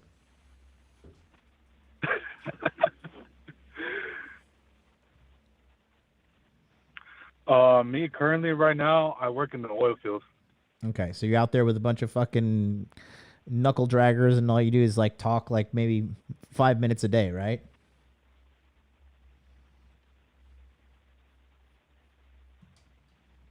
Yeah, a bunch of pinheads. Right. So, yeah, you just got to get out there and talk to people. Talk to people in general. Get used to being a good talker, right?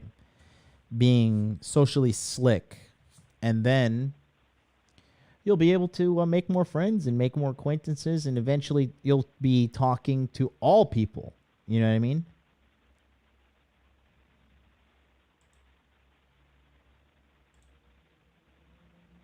Okay, yeah, that makes sense. Mm-hmm.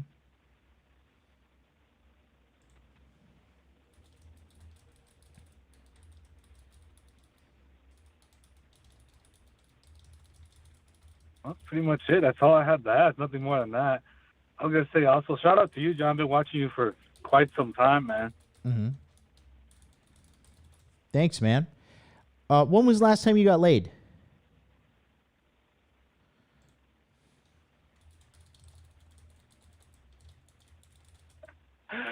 Me, man, I want to say maybe about a year ago. Oh boy, you're in bad shape. Are you making good money out in them oil fields?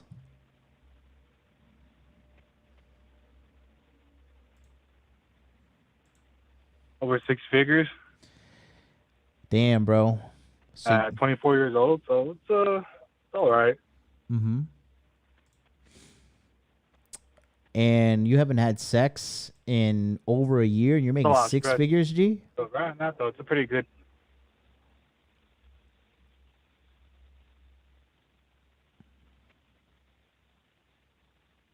Yeah, you got it. How old are you, buddy?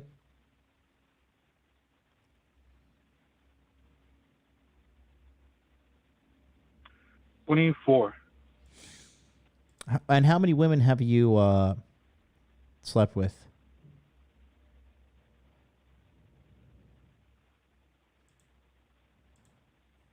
About 5. Okay. Are you happy?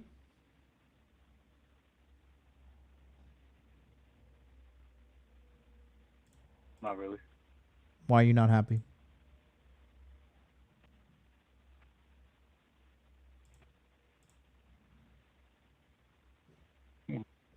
Oh, I guess it comes to the point more like, because my friend brought up a really good point. He said, for a guy that's certain type of caliber, you'd think that you'd get more girls, this and that, but. Mm-hmm.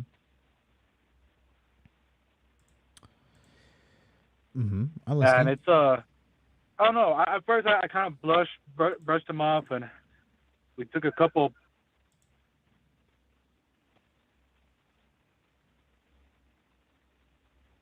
Pictures, you know, he put them on some dating sites and got a good amount of matches, just the physical standpoint. But I think the part I messed up a lot is where it comes to the social part. Yeah. Well, I mean, you just you know, it's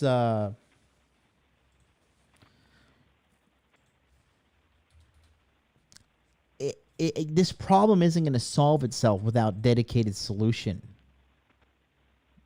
Does that make sense?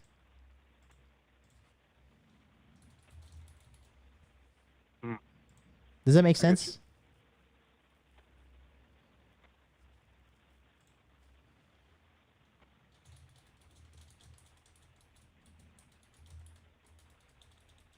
No, yeah, it makes sense. It has to be like a constant thing, like going to the gym, pretty much. Mm-hmm. Even though I don't have to do it. Right. And what are you doing on a daily basis to increase the quality of your sex life?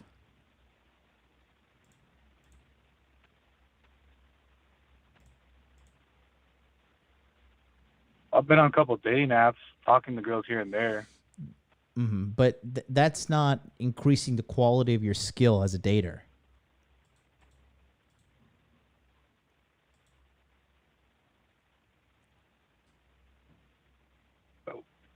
Okay, so how would I increase? Well, how much red pill content do you watch?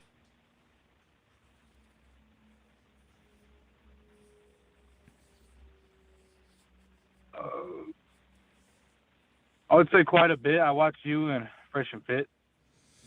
Okay. Do you use prostitutes? I feel like you do.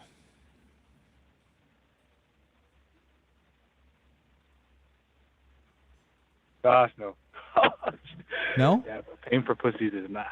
You don't pay for pussy?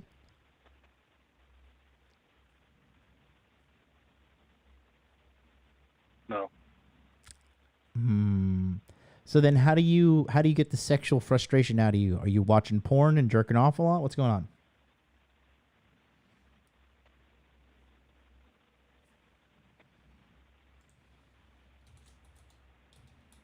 Yeah, I'm not gonna lie. I did watch a lot of it. I'm starting to wing off it.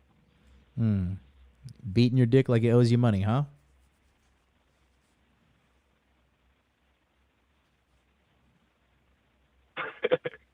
Yeah, it's not a good idea either. No? How do you feel when you're like wiping up your own cum off of yourself? When you're like, oh God, here we are again, busting another nut.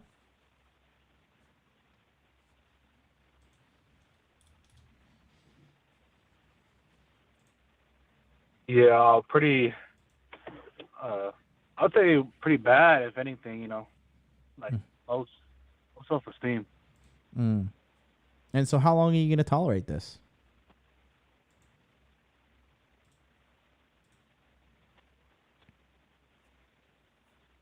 That's a good question. Have you considered a solution, or are you just kind of just doing whatever you want, really?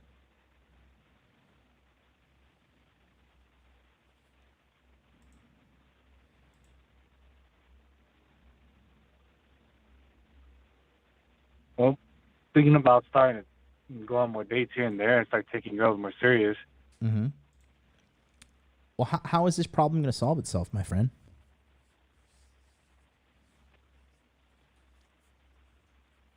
Shut up and take my money. By me taking responsibility and putting myself out there. Right. So you're going to put yourself out there, and then who's going to hold you accountable to doing what you say you're going to do? Because you're kind of on the spot right now. So if you've watched enough Red Pill content to know if you say anything other than what is the right answer, which is what you're saying right now, you know that you're going to get ridiculed by me in the chat. But the reality is, are you really trying to solve this problem, or is this just kind of a nuisance that you're kind of tolerating for now?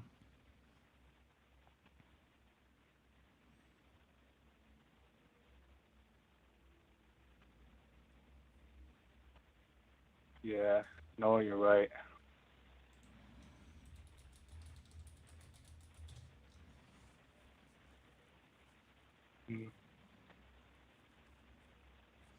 Have you considered joining my monthly coaching program?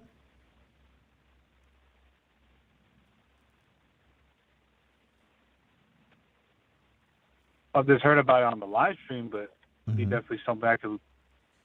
Yeah, I could definitely join after the stream right now. Yeah. Give it a go. Give it a try, man. We can talk to you live. We can start setting you up with the right program, and we get you going in the way of getting your dating life sorted out.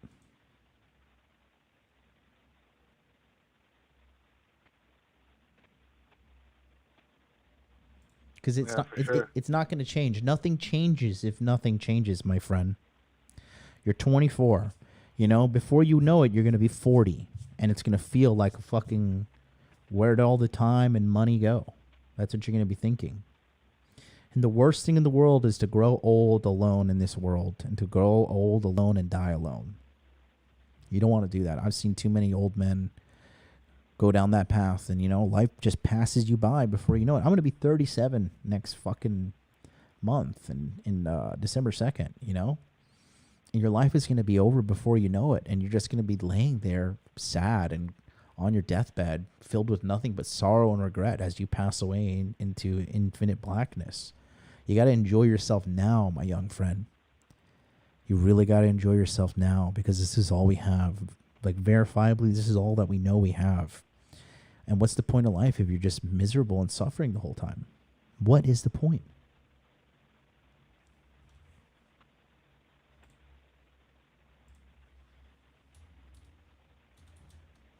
You know, that's true. A lot of people do say pretty serious most of the time. Just think about what I said to you today. And if you're interested, click on that link in the chat or go to modernlifedating.com/monthly. Jump in. We have a really great supportive group of guys in there. We're all positive. We're all happy. We want to do our best. We want to do as much as we can do to better ourselves in this life. And then, you know, eventually we're all going to have to die. So we're going to do that as gracefully as possible as well.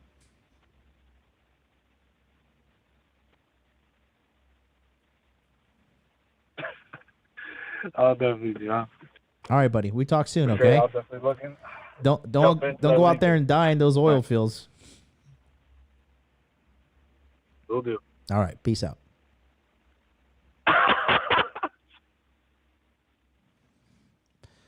Well, that was a laugh at the end. I guess that was a total troll call. I don't know. I guess I got played. But we got a super chat here for Soldier for Christ. We are at war. $20 super chat. It says, shout out to you, MLD. I've been looking forward to your return to live streams, bro. I'm both sad and glad you quit Rule Zero. LOL. Also, I'm on the call list 463, hoping to hear another Sunday sermon for you. Well, let's cut you ahead of the line. Where are you at? 463. Let's bring you on. Hello, is this Mr. Soldier for Christ? Yeah. What's happening? Hey, buddy. What's up? How are you? How's it going? Just chilling, man. I'm all right. How are you? Get the Steve, by the way. Yeah, man. Thanks so much. Appreciate all the donations and support, man. How can I help you out today? Yeah, man. So I had a couple questions, but the main one, besides just some like content questions, is I'm 41, married, no problem with the relationship department really, especially the bedroom part. That's no problem. But I work full time as a truck driver. I make almost, I want to say close to 100K a year, about 93 a year. I am the sole provider for my family. And I am trying to find ways, with the little time I have in my occupation, free time wise, to make more money, to multiply what I do make. Especially given the fact that I have, I'm the sole provider, and my wife can't work due to health issues. So that, and I'm wondering, like I'm looking into online stuff and like ways to possibly do live streams while I'm driving and talk about these kinds of things that you talk about all the time. And want to give back to the community that has helped me see things that I guess I knew innately, but no one put to words about. And being an older guy with kids, all of the stuff that I see on the news today and whatnot, especially with men and women and America and its moral decline in an exponential level, I want to do something about it too. Because although I'm satisfied in my marriage, and I'm one of the lucky ones, I think, I also recognize that there's a massive amount of men and young men that need guidance and want to be able to help. So what are your thoughts on that? And do you know of any equipment that would help the biggest trouble I have is with live streaming is the connection, because I can't plug into like at home with a solid router. I'm always moving. So that would be my secondary question, if you know of any equipment that would help in that. Well, that I could buy. That's going to be tough, honestly. If I were you, I would start looking into acquiring another skill that could allow you to make more money. Okay. Because live streaming is a grind, and it's going to take a long time to build an audience. Okay. How much money would you like to make?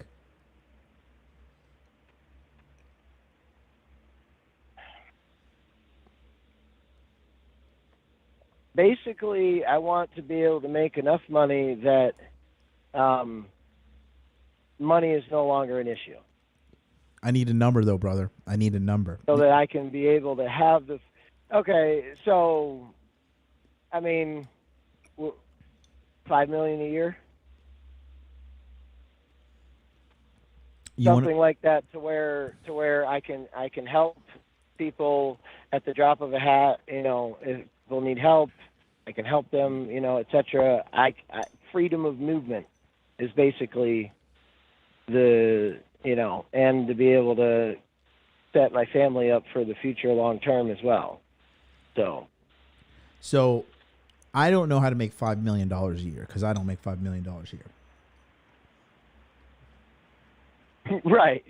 You got to be like Andrew Tate level to be doing it. And I know I'm like behind the ball on that, but I also don't want to go into this with a victimhood status either. I think you need to have a little bit more. I made my mistakes as a youngin'. That's it. I think you need to make a little bit more of a realistic number. True. I'd at least like to be able to double what I'm making. So 180,000? So $200K a year. 200K? Okay. Yeah, 180, 200, 250, somewhere around there. Yeah, I think that would be fairly, realistic for what I'd like and may be able to do. You need to look into either owning some of the trucks that you are driving and being a truck owner, or you would need to look into changing careers, something along the lines of cybersecurity, computer programming, right? Okay. Solar panel sales, investing into real estate that can generate you income. Right. That's what I would say. Okay. So you said real estate, solar panels, cybersecurity, and computer programming. Yeah. I remember everything you wrote. Cybersecurity is probably your best bet. Cool. Okay. How would you get into that? I don't have the first clue other than like VPN. I know what a VPN is, but beyond that, I don't know much. You could go to my buddy's website. He owns a website called Elevate Cyber, and talk to him. His name is Ryan. He should be able to sort you out. Elevate Cyber? Yeah. Like elevate as lift up? Yep. .com? Mm-hmm. Assuming? Okay. All right. Go and talk to that guy. What was his name you said again? Ryan. Ryan? Okay. Mm-hmm. There's like a short delay on these calls. I don't know why. Yeah, it's all good. Okay. All right. The other thing I was gonna ask, and like, it's kind of funny. I've watched a ton of people in Red Pill, Manosphere space, and I did watch Torsia for a while. And it was funny watching you and you say you don't like her. I'm like, well, why? I didn't get it at first. And I kept listening to both of you. And at one point, she had another guest. She had a guest on, a female guest, a friend of hers. And she was asking her what her red flags in men were. Mm-hmm. And her red flags were. Listen, I don't even want to listen. I don't even want to talk about that bitch, bro. Okay. I have no time to waste my breath on a fucking delusional groupie whore. Yeah. I don't have time to talk about that. Right. So here's the thing. Going back to you. Listen. No. This is the point where you listen. Right. Is what I was trying to do. I already know I'm right. I don't need you to prove me I'm right, sir. Okay? What I need you to do is get your head on straight and focus on what we want to do for you. You need to change careers, or you need to start owning a fleet of trucks in order to get to $180,000 a year. Okay? That's what you got to do. Okay. All right. Thank you very much. All right. Appreciate it. Take care of yourself. Bye-bye. Guys, I know Torsia is a fucking useless whore. I met her in real life. I saw everything about her. I ran the numbers, and I was like, yeah, liability, snake, incongruent, no integrity, a.k.a. no place in my life. Go behind the bar and shake your titties and shake some fucking drinks, because that's the skill set you got, and that's the max potential you've achieved right now. Fuck off, ho. 626, you're on the air. What's up?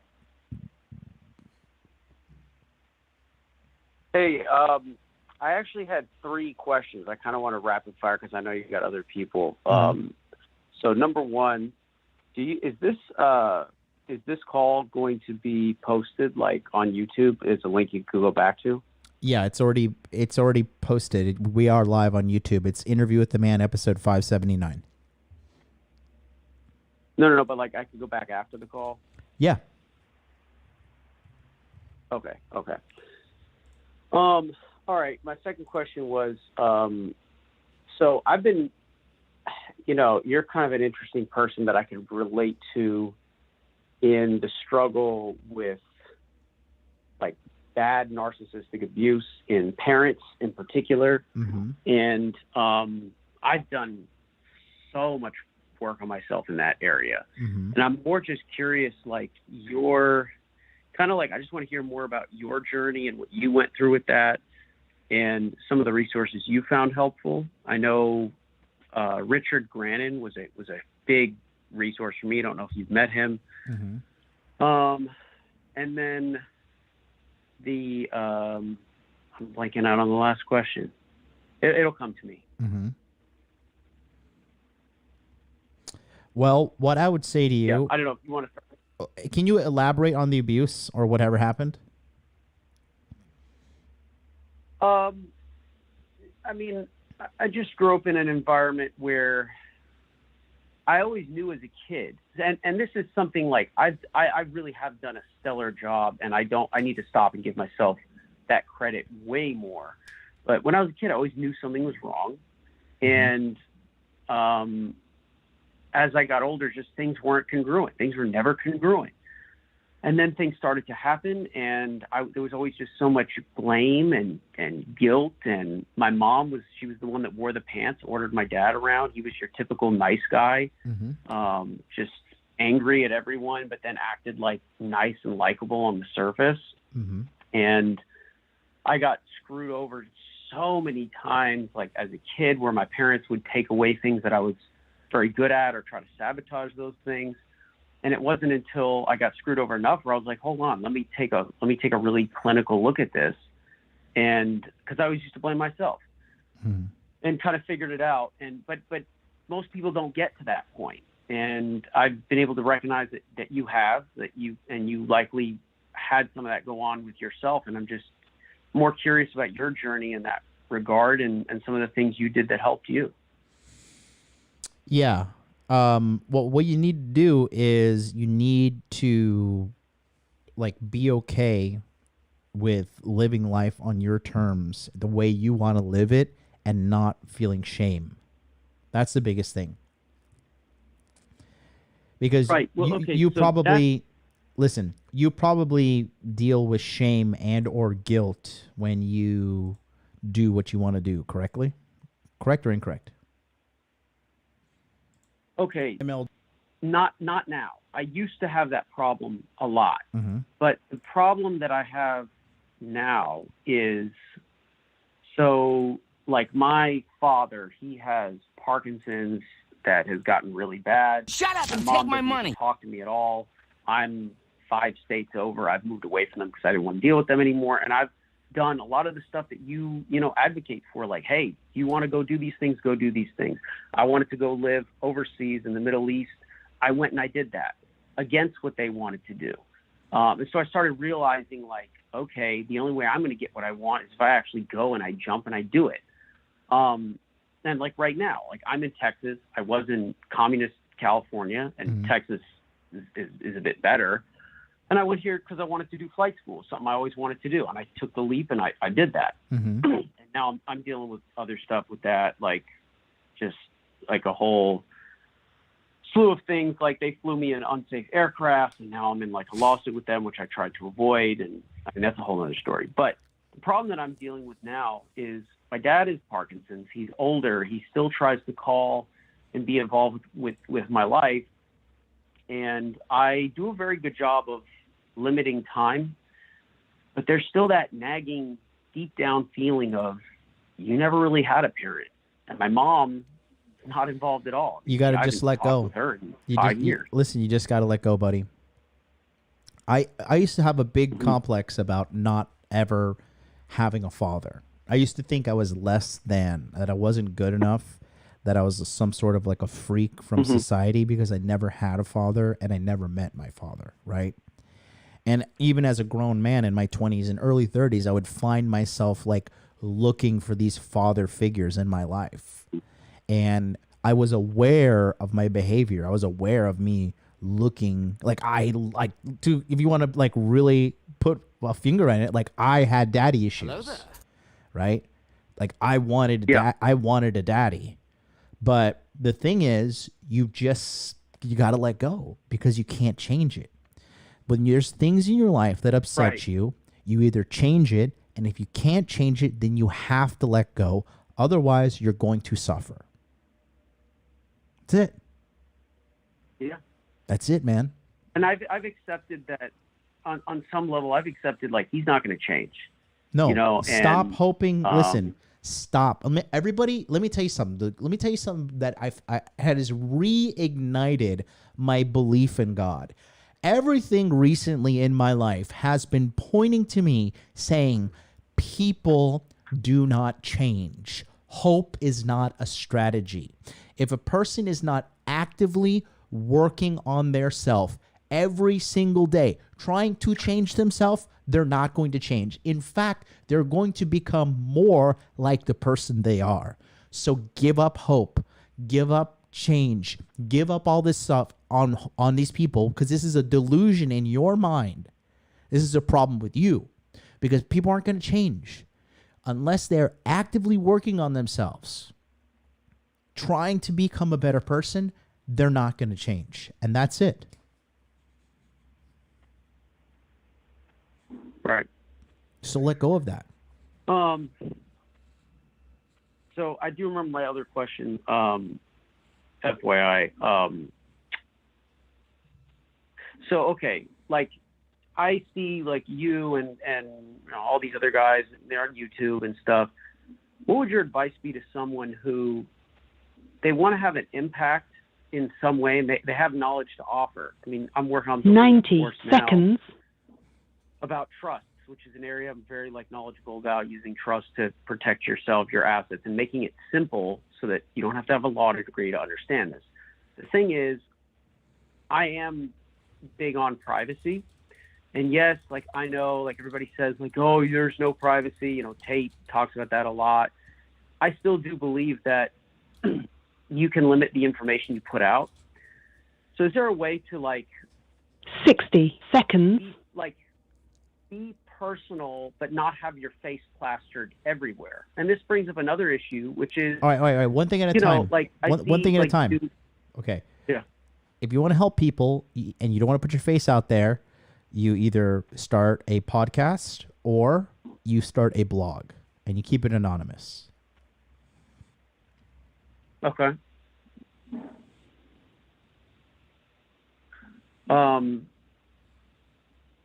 In regards to like building, say, a YouTube channel, and I'm also just curious. Put out for content. You as well, put out content every day. That's the answer. Put out content every day. But so let's say you build up this channel and then boom, 10 it gets, seconds. Taken down. Now what? Welcome to being a fucking adult in life, where there are consequences for your actions. Shut up and take my money. Right, but I mean, like, so for example, like, let's say someone who's starting this, right? Wouldn't it be a good strategy if you're, you know, doing a video that you post it on? Okay, so I'm going to post my video on Rumble, on BitChute, and YouTube. That way, if my YouTube channel gets taken down, the same videos are up on those channels. I can direct traffic to those other channels, just because we live in these type of times now. Yeah. You listen, you have already thought through everything that needs to be thought through. The next step is taking action. You have maxed out the planning part of your life, and now the only way for you to level up more is to take action. That's it. Okay. If you want to talk more in All right. detail, okay, to the level that you need to have these complex questions answered, book a one-on-one with me. Go to my website, book a one-on-one, and we'll sit down and we'll do a proper strategy to launch everything and to easily get you going with a business that makes you money online helping people. Now, I did look at your one-on-one. Do you have like rates for if you want to do like packages? If you want to do like 5, do you know what I'm saying? Yeah, but it all starts with booking one first. Okay, got it. Okay. Well, I really appreciate your time, Jonathan. Thank you. Yeah, you're welcome, man. It was good chatting with you, and just keep it up. Yeah, we'll talk soon. Okay. I'm pretty sure of it. What's your name? All right, take care. My name's Edward. Edward. All right, Edward. Good stuff. We chat soon, buddy. Take care of yourself. Keep your head up. All right, take care. Bye. All right, bye-bye. All right. Good call. All right, so the phone lines are technically closed, but listen up, callers who are on the hold. So I have 1, 2, 3, 4, 5, 6 more callers on the line. So no more new people can call in. So I'll take down the call in. But if you are holding on the line, your spot is guaranteed. Okay. So we're going to be okay. Let me go back here and read some of these super chats. Hey, M.A. Yost, $20 super chat, just says thanks. Thank you so much. Dan Sparks says, Dan Sparks has been a member of the Hot Dude Army for 13 months. Thank you so much, my brother. He says, detach with love. Jorge Diaz with the 20 Mexican dollars says, having compassion helps to let go. Exactly. Thank you so much. Okay. Appreciate it, guys. So let's get going. So here's another deal. Okay. I've got 1, 2, 3, 4, 5, 6 more calls. Okay. I'm going to be very honest. Okay. We're all about transparency on this channel. Okay.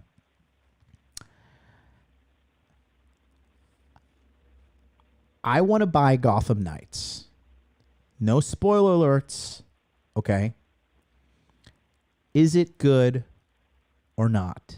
And if you think it's a good game, please consider donating $10 to the MLD Gotham Knights video game fund. This will fuel my creativity and will jettison this channel into the next level. Okay, it's only $60. I've already made $85 today on Super Chats for the last 2 hours. I'm feeling very rich and successful. But if you want to give $10, $20, $30, $40, $50 to the MLD Gotham Knights video game fund for my PlayStation 5, if you think it's good. So you don't like God of War? So somebody is already buying me God of War. Gotham Knights is up to me. I did play the most recent one. Arkham Knights? It was Arkham Knights or Arkham Asylum? I think it was Arkham Knights. Arkham Knights was awesome. I love that game. Unlimited Pepsi says, video games are a waste of time. Well, I have somehow figured out to build a multi-million-dollar empire and play video games at the same time. So I feel like I can play video games. Maybe you can't. You got to do your thing. That's all you. But I'm going to knock these calls out. And if you feel compelled to let little Omi play video game, by all means. But in the meantime, let's go to 954, our Fort Lauderdale caller. Shut up and take my money. 954, you're on the air. What's up? Hey, John, it's Colonel Sanders. Hey, big guy. What's up? How are you? Man, I'm great, dude. I'm great. Shut up and take my money. Outside. Kind of working right now, but how have you been, man? Let's get that out. How have you been, man? How's life going for you? I'm all right. Columbia was a big letdown, to be honest with you. Columbia was a massive letdown. Really? Yeah. I can't go into details as to why, but yeah. You know.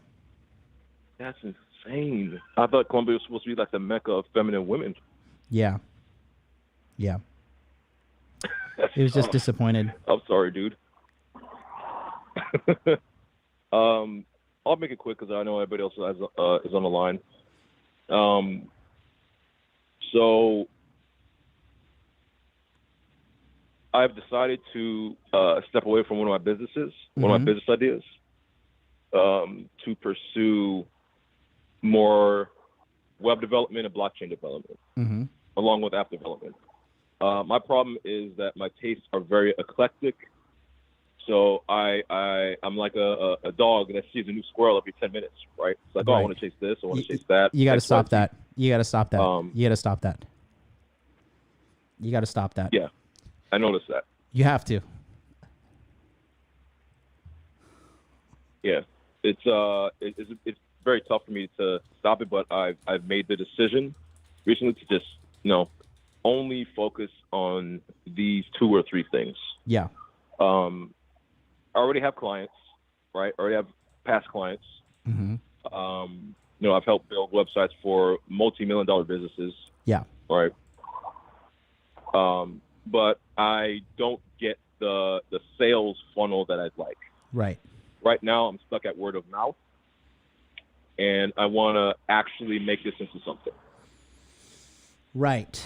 Shut up And and I take know my Fiverr's money. trash, right? I know, like, I understand the tools I probably need, but I'm looking to, a big G like yourself who's already done all this stuff to, give me some guidance, if you please. Yeah, so you got to focus on this. So whatever it is, you need to just focus on one thing. This is another reason why I recently, like I said, I cut ties with the Cultivate Crypto and Dollar Cost Crypto Group. I cut ties with Rule Zero, and I'm focusing on MLD. Me. That's it.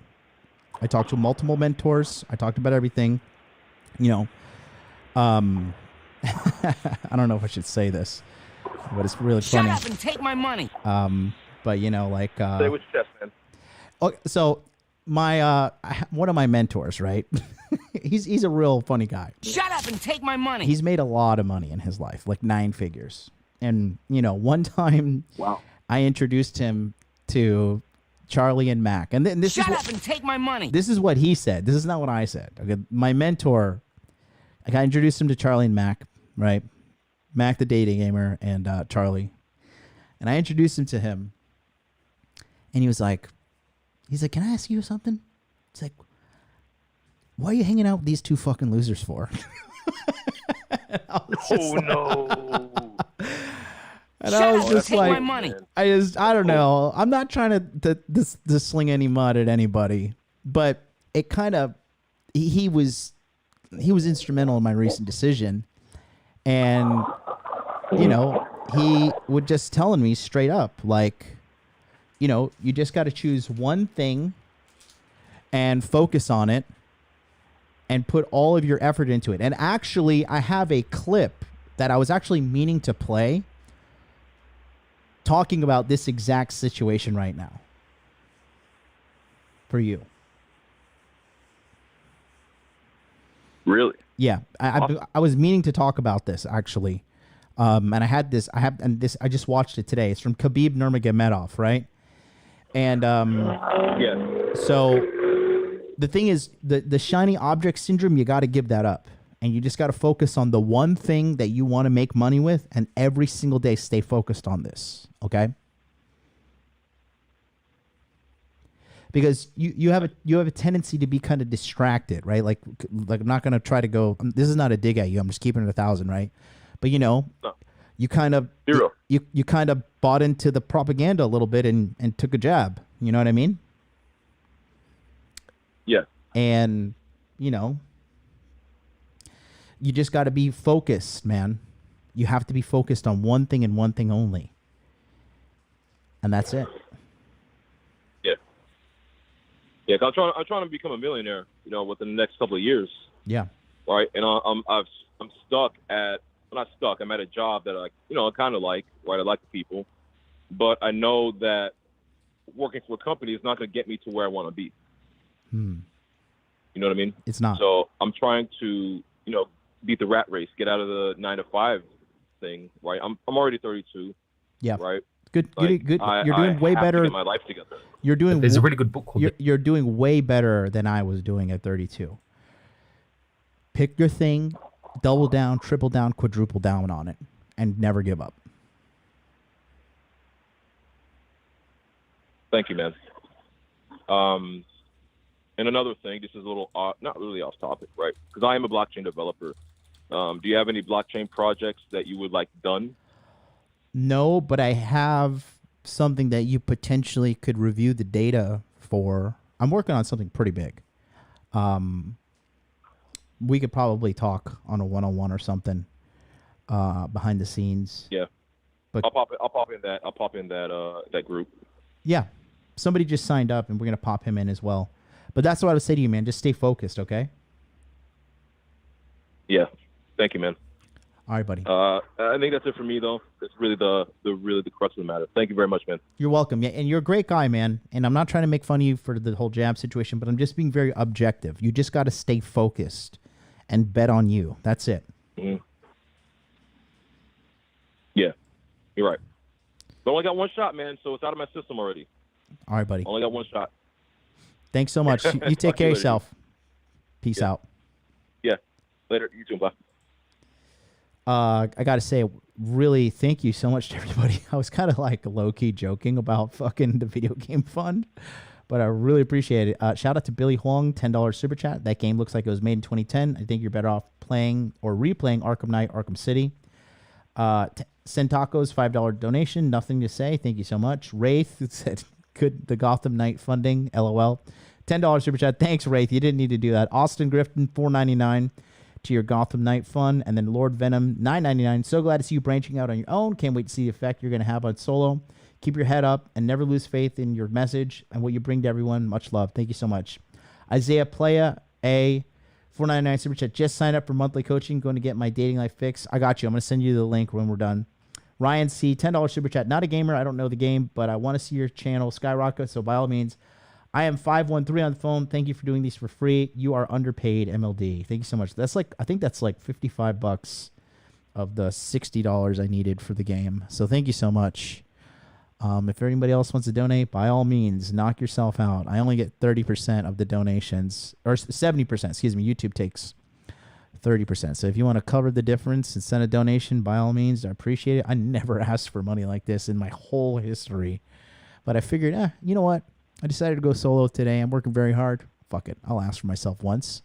I want you guys to watch this because this is really important what this guy's about to say. This is an MMA fighter by the name of Khabib Nurmagomedov, right? And he's the former UFC 155-pound lightweight champion of the world who retired in MMA with a perfect undefeated record, okay?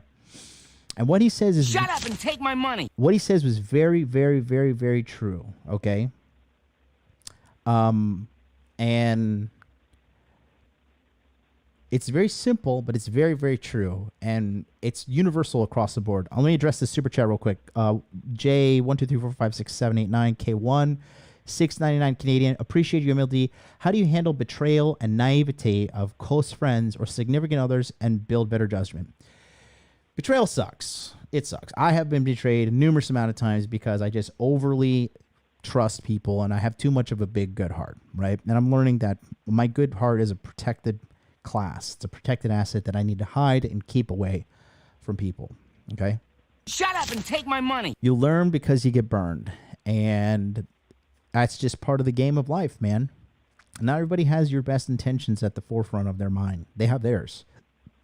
It's rare when you meet somebody who's an actual good person who cares about you, right? So that being said, you're just going to have to learn from it. And you're going to learn from judging people and just, trust people slowly. Trust but verify. Test people.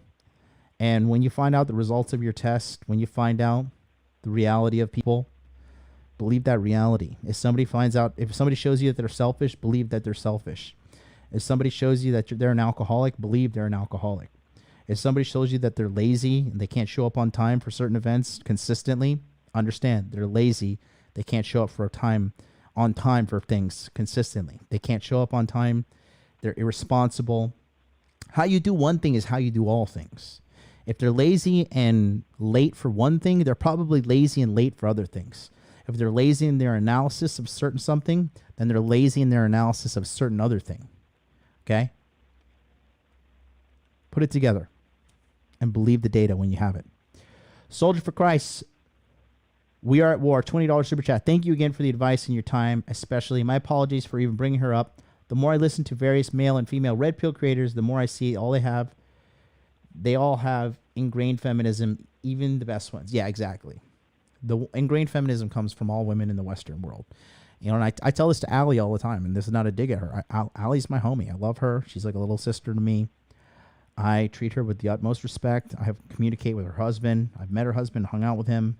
You know, her husband has my phone number. He texts me. We talk all the time, you know, when we need to talk about things.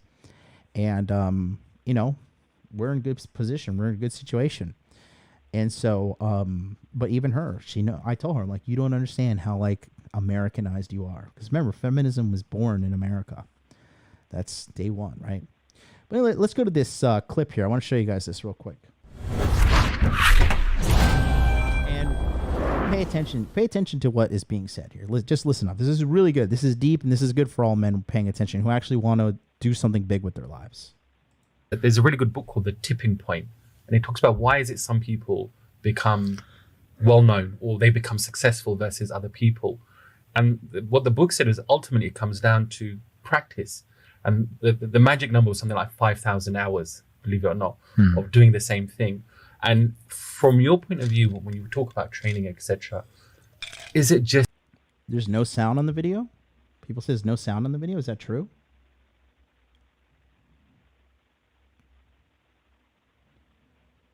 No, there's sound on the video for sure. Okay. It's that repetition, that will get you to that level? You know, it's like I was doing same thing all my life. Stability. If you don't have stability, if you don't recover between the trainings, you're never gonna become success. I talk about MMA, mixed martial arts. You know, you have to train every day. You have to do same thing: sparring, grappling, wrestling, running, like meets, bag, every single day. Like you cannot, like if you fight it, you cannot sing and come to inside the cage and win. No, you have to do same thing every single day. And so many years, you know. You have to sacrifice everything what you have. And a lot of people I know, like a lot of athletes, they become boring because like they need something new. But when you little bit move, like from your way, you're gonna lose because you have to be on one way all the time, every single day, and every single day, same thing, exactly same thing.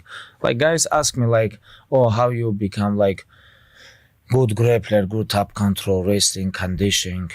I was wrestling every day, like 1 hour, non-stop, 1 hour. Can you imagine with new opponents, 1 hour. Okay. And then when you finish, you go do some exercise, lifting, running, bikes, work with coach. Like it's you know, and between trainings, you need recovery. What is this recovery? A lot of people don't understand what is this recovery. A lot of people call it like massage, strain, like, you know, supplements. Like for me, recovery is sleep. Sleep, yeah. Yeah, most important things. Between trainings, like at least 2-3 hours. All my life, I was like daytime, I was sleeping. Like from maybe 11 to 1, maybe 12 to 2, maybe 2 to 4, you know. Between trainings, you have to sleep because you train so hard morning, 2 hours, and night, you have to train 2.5. You need rest, you have to rest, you know. A lot of people, they use like morning, they train, go work, because most of the people, they have to make money, you know. Not every fighters can like just don't work, you know. And they have to, they not focused. They working, training. It's meant 50-50. No, if you wanna make money, okay, go to work. But if you wanna sacrifice your life and become the best, no, you cannot work. You have to rest between trainings, and nighttime, you have to be fresh on training. You see, it's so true. Like you need, like that's the thing. And so there, That's for you, Colonel Sanders, right? It's every day you need to show up and get better.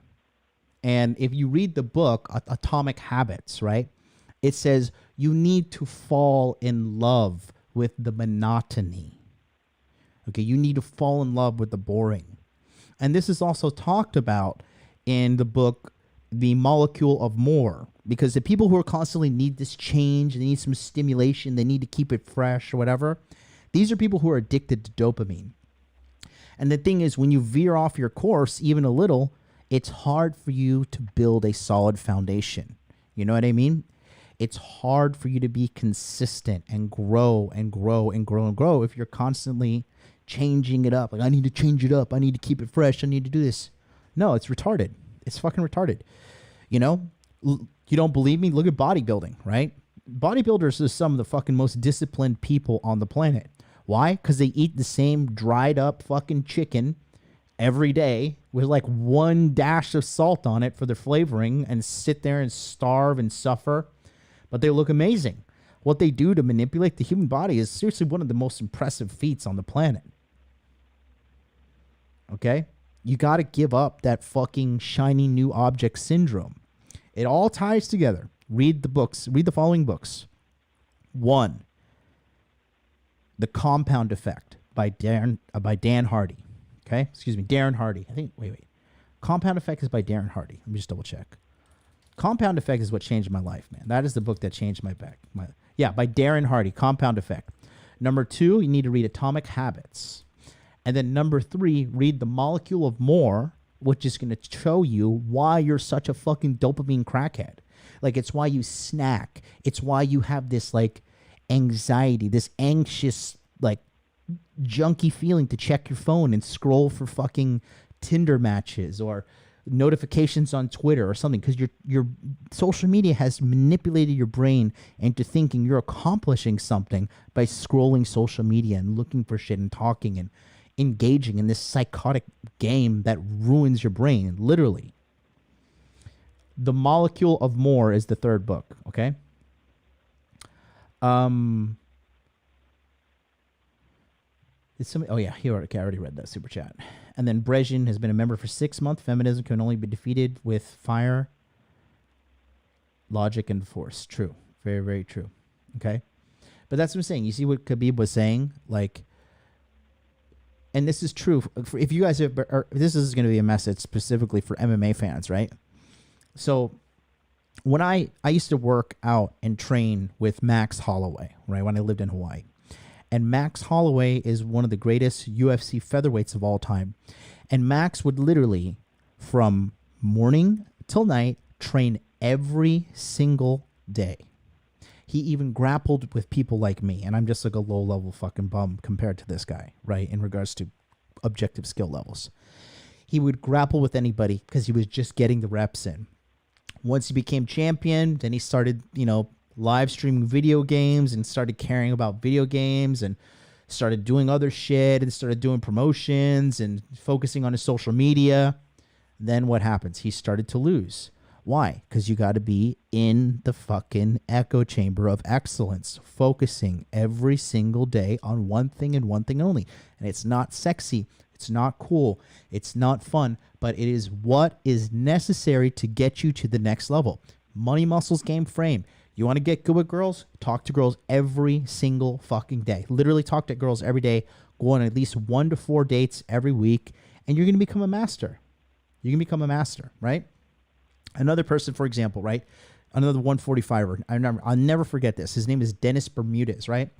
Jacked, good looking, smart, had KO power, but he's fighting and he's trying to start a YouTube channel and he's trying to be popular on social media here. Guy never even got a fucking title shot. You pick one thing and you dedicate your life to mastery. The shokunin, the way of the person who decides to master something.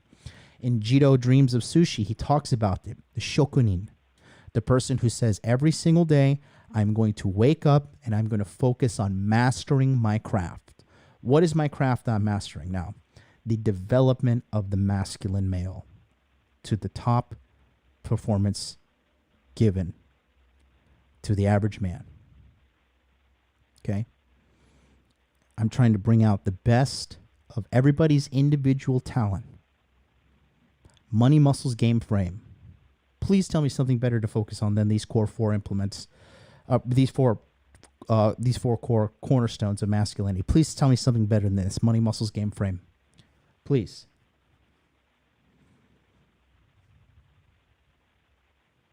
You won't.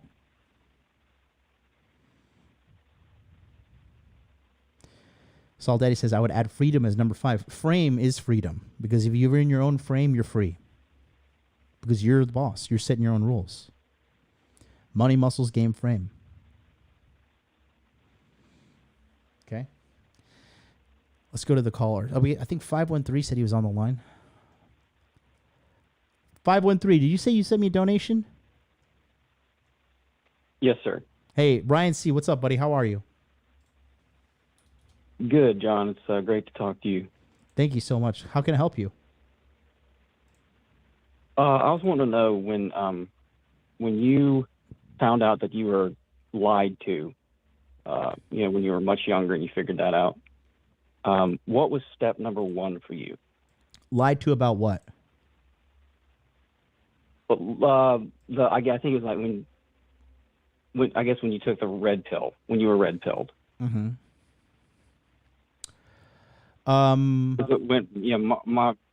Sorry, go ahead. No, go ahead.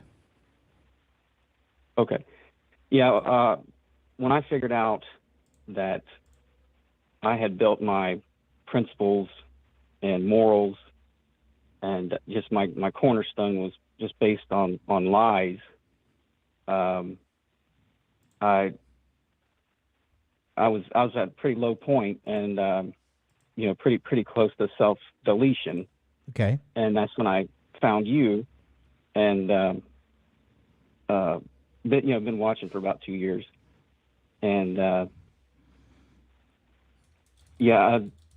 kind of a mess. My life's kind of a mess. So I just want to know, step number 1 after I've gained the knowledge.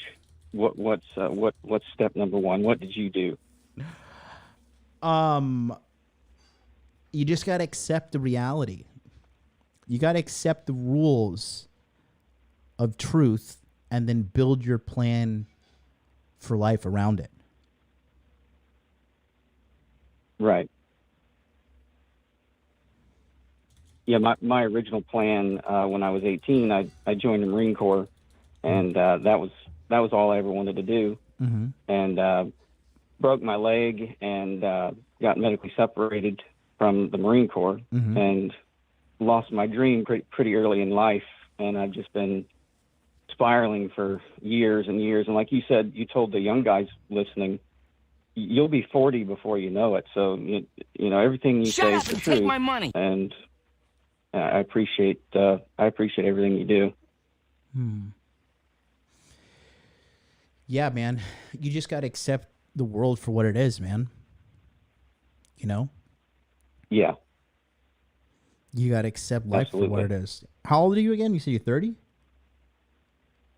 38. 38. Yeah. You're at that point where you should have already accepted a lot of these truths. When did you kind of wake up and take the red pill? Really late in life. Probably 30, 34, 35. Mm-hmm. Okay. Yeah, I was the blue pill beta, the white knight, just everything we can't stand. I was that guy. Mm-hmm. And did almost got with a hoe, thought I could save her, was engaged. She got bored with me after a year and a half and broke off the engagement. And Mm-hmm. That's kind of what forced me to. I choked down the red pill. Right. And so what's the biggest struggle you're dealing with right now? Fear. Fear of what? It inspired me when you told. I think it was. Well, I was even afraid to call until you told. I think his name was Pedro. If you're afraid of something, just do it. So I just picked up the phone and called because I was afraid to call. Okay. But I guess on the macro level, I'm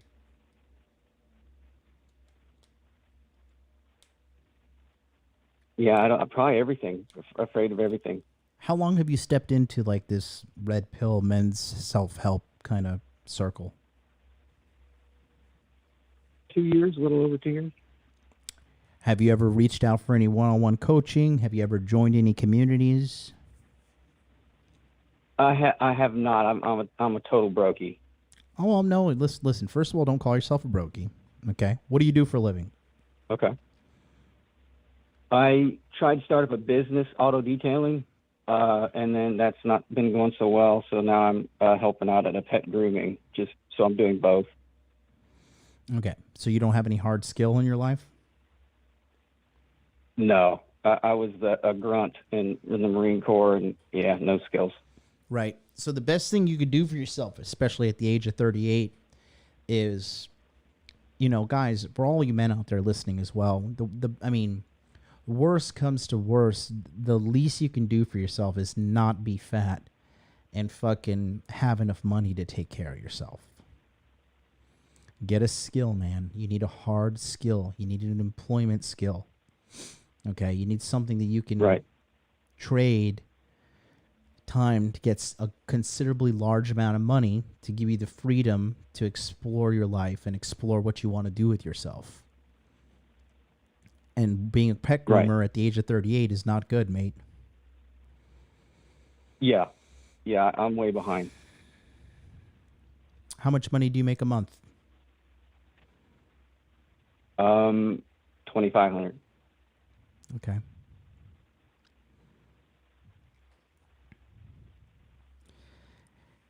Have you looked into higher paying positions? Have you looked into fixing yourself financially? No. Why not?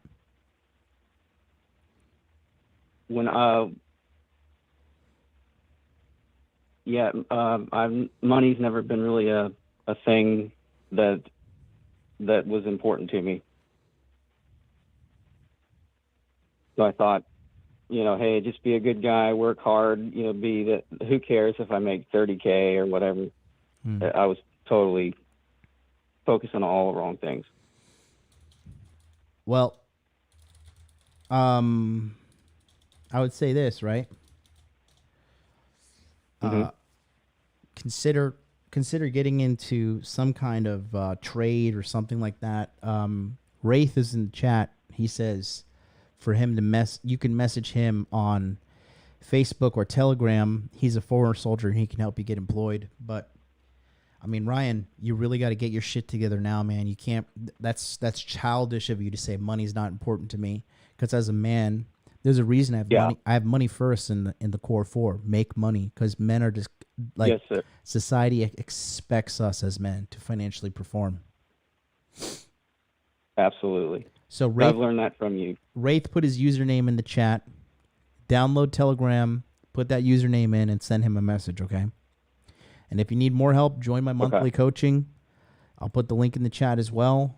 And, it's going to take some time, but we'll get you on the right path. Thank you. Okay, I'm going to take these other calls, but you keep your head up, okay, Ryan? Thanks, John. All right, you're welcome. Bye-bye. Bye. All right, shout out to my sweetheart, Milagros, $4.99 super chat. You do not have to send a donation, sweetie. Thank you so much. She says, hey, I signed up at a combat gym to meet men. Also got myself a part-time job at Men's Warehouse. What do you think? Hashtag Batman fun. I think you have a problem, which is you got no man in your life that you want to keep around, and you're taking actionable steps to sort it out. And, to be honest, the best thing you could do, you have to understand, okay, and this is going to come off as sexist or whatever, but bear with me because you're a woman. I'm just going to keep it real. We keep it real, obviously. Your number one asset as a woman is your physical attraction, your beauty. And then number 2 is your femininity. And with the rate of fat women going up, the quickest way for you to get an advantage over the rest of these women is to lose weight, be as sexy as possible, And then right there, you have Shut up and take my money. You have a massive advantage over literally 70% of every woman out there just by not being fat. I'm not saying you are fat because you're not fat, but I'm just saying by getting a sexy body, keeping it, and focusing on your femininity, and you're watching red pill men's content, you know what I mean? Like, you're going to have a massive advantage over the majority of girls, and then you could have your pick of a man. That's it. Jason, that artist, 500 yen, looks like he's in Japan. How long would you say it took for you to master frame? Years, a month? Definitely years. Definitely years. No way. Mark Cullen says, MLD, you were right about Trilstein. That Angela chick dumped him after Fresh and Fit. You are always right. No way. You're lying. She dumped him. I fucking told you. that girl is young. She's impressionable, and she's gonna dump his ass. Don't tell me. Don't fucking get me excited right now. Did she really? No way. Hold on. I gotta get to the streets of Instagram and see him fucking cry about this shit. No fucking way. You've got to be joking me. I am the fucking best, bro. You're messing with me, right? Angela was the hot one.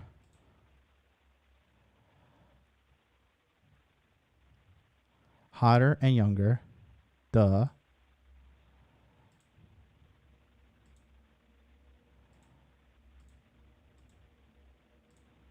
Hold on, I'm scrolling through. He's saying his perfect 10 is a perfect 10, which is hilarious because it's not.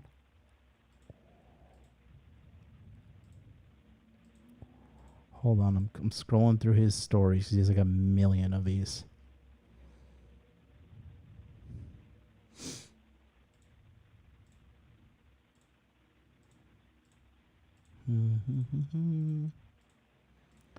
I love it. I love being right. The world will see, man. It's just going to take some time, but the world will see. I just hope I don't have a fucking Patrice O'Neal and I like have a fucking massive cult following after I'm fucking dead. Nope, I don't see it. Let me go to her fucking Instagram because he has her tagged everywhere. Oh, she untagged herself. Wow. Lift with Angela. Did she block me or am I did she just delete her fucking Instagram account? Let me see. Even the Japanese girl that I'm dating right now, she saw Trilstein and she was like, he is kimochi warui, which is looking at that man makes me feel sick. That's what she said. Looking at him makes me feel sick and uncomfortable. Like, kimochi warui is like the equivalent of being creepy. Like, he is creepy. He is a weirdo. Here, check this. Am I blocked or is that account gone? I just put it right there in the fucking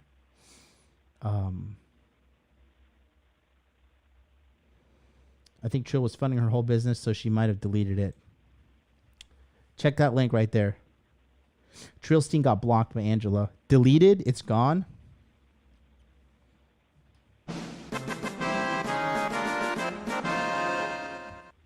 I feel like I earned a $15 donation for Gotham Knights. I'm just saying. Well, shout out to, what was his name in the chat? Mark Cullen. Thank you so much for pointing that out to me. I knew I was right. What did I say? I said it verbatim. That bitch will be gone. And she is. Let's go to 310. 310, you're on the air. What's up? Hey, John, how you been? Good, brother. Who's this? My name is Victor. I called like whether I should resign from my job and with dealing with a Karen boss. So I did that and got a new position. Mm-hmm. So I just want to thank you for that advice. Unfortunately, I'm still in California, but at least have something stable for now. But my real question is, when do you leave, I guess, your main job for your side hustle? Like that Khabib clip you showed, mm-hmm. He chose not to work just so he could be the very best at it. So at what point do you monkey branch from your job to your side hustle or the skill you're trying to learn? They typically say when you make double the income. Double income. Mm-hmm. You there? I was just wondering because he went all in and took a chance. I'm like, Oh, buddy, you are chopping up so hard. You sound like fucking Megatron and fucking Optimus Prime having a conversation right now. oh shit! Can you hear me now? Yes. All right. So twice the income is the answer. All right. Thank you. So yeah, twice the income is correct. All right, man. I really appreciate that input and the advice. I'm so much better mentally because of that. Just because the old job, I couldn't bear it no more. I really appreciate the help and what you do for men. I really can't give you enough flowers for that. Thank you. I appreciate you too, man. Consider popping in the monthly coaching. We can help you even faster. All right. All right, sounds great. Thank you, John. All right, peace out. All right, so we got 778 949, and then we got 954. Can somebody tell Trillstein to call in next week so I can laugh at him? Let's go. 778, you're on the air. What's up? Hey, John, it's Dave. Hey, which Dave is this? Salt Daddy. Oh, hey, what's up, man? We never talked before. We talked once before. I called in a few months ago. Okay, talk to me. What's up? Not too much. Just thought I'd call in, just give you props and say you're doing great on the show. Thanks, man. You're a pretty successful guy yourself, yeah? Tell me this, what did you do to get into your levels of success? And then also tell me, do you think as a successful guy, you can just tell us how successful you are, kind of give us a ballpark figure or something along those lines? And then, yeah, I think. Okay. What do you think about my advice and how I advise these guys? I think your advice is generally spot on. I think you're giving guys great advice about how to be successful. It matches kind of what I've done. How successful am I? I think I'm worth about $6 million. Good is what I've done. I'm in my mid 40s. Yeah, not bad, and that number's growing, and it'll keep growing. And I'm just hitting my stride right now. And I think, the advice is, you got to focus on your career. You got to focus on a skill. Mm-hmm. You got to work hard. You got to get good at whatever skill it is you have. And then you have to leverage it. You have to take chances. But it is really important to get a skill. It's really important for people to recognize that you have a skill. Yeah. Your reputation matters. Your reputation will follow you. Yeah. So don't flake out. Show up to jobs on time. Treat people right. Be known as being honest. Be known as being a hard worker. And even people that are not at your level or below you, you want them to respect you. You want them to see you for that person that's advancing, because everybody's watching you in the world. And so you got to build that reputation. And if everybody recognizes that you're a go-getter, that's going to help lift you later. Mm. And it's the same for dating, right? Same for dating and girls. Your reputation precedes you. And guys, when they're dating, you can look at chicks and you just know their history. You don't even have to talk to them about their history. They wear it. And so it's the same for your career. It's the same for your life. You wear your experience. So my advice is work hard, have integrity, just be known as somebody that's going to advance, be known as somebody that wants to be successful. And then the world will open up for you. Don't cheat yourself and don't cheat other people. Right. Yeah, no, that's huge. The whole don't cheat yourself and more importantly, don't cheat other people. I think it's so crazy how many people fucking,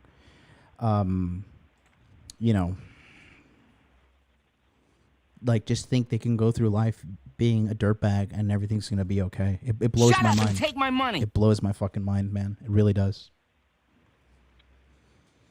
Yeah, exactly. maybe it's all these people working from home right now, and you can get away with working 6 hours instead of 8 hours, and maybe you take off and you do something else. But you're only robbing yourself. You're not just robbing your employer. You can do better, right? Like use your time to succeed in what you're doing, and if you work for somebody else, do better than they expect. Yeah. And you'll be known for that. Like your employer will see it, they'll advance you, opportunities will open up. So yeah, that's where kind of the integrity side of it comes in. And that kind of describes me in my early life when I started working.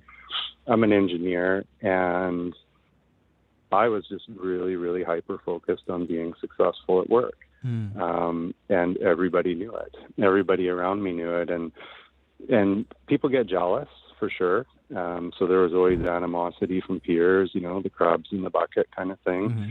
But the one thing that was never in dispute is this is somebody who is really good at what they're doing. This is somebody who wants to be successful. And so everybody knew that. Peers, bosses, competitors, everybody knew that about me. Like that guy is good at what he does.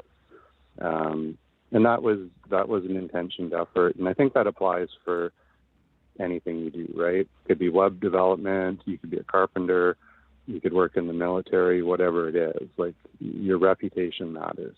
So work hard and build on it. Thanks, man. Yeah, I appreciate that. I just think, it's just all about, it's all about just being real, like congruency, and being as cliche as it sounds, like legitimately being a good person. Yeah.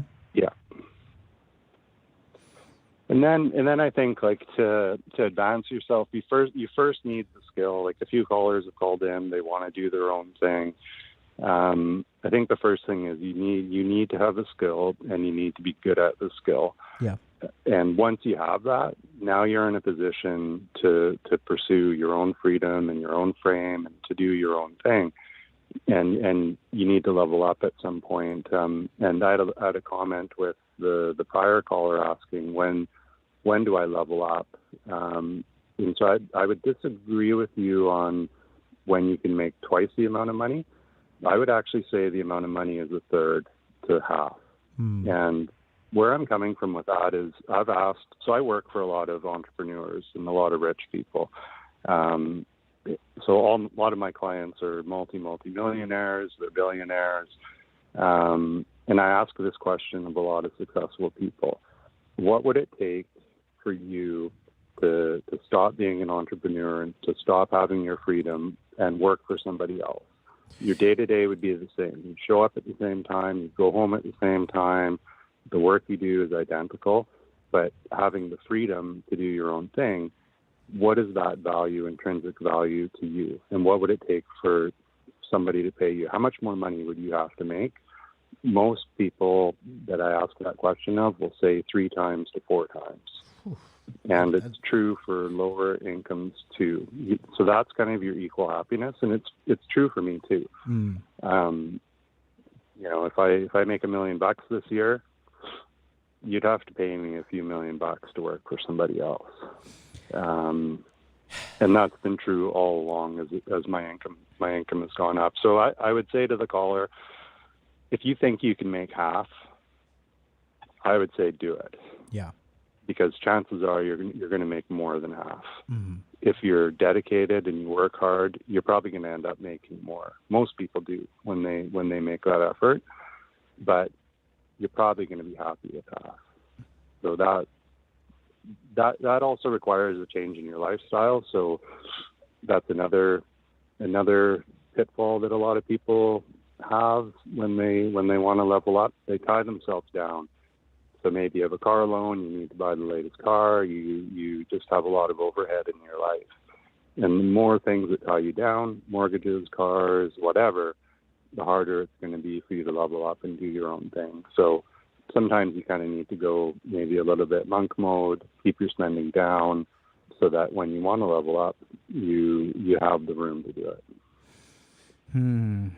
That's a very scary question you asked me there in regards to how much would it take me to get paid to do exactly what I do, but to have a boss, because like that literally put like a deep seated fear in me when you asked me that, because just the idea of having to like report into somebody is just like terrifying. Fucking terrifying. Yeah. You and I are ruined for life. I could never work for another person again, and I know that's true for you too.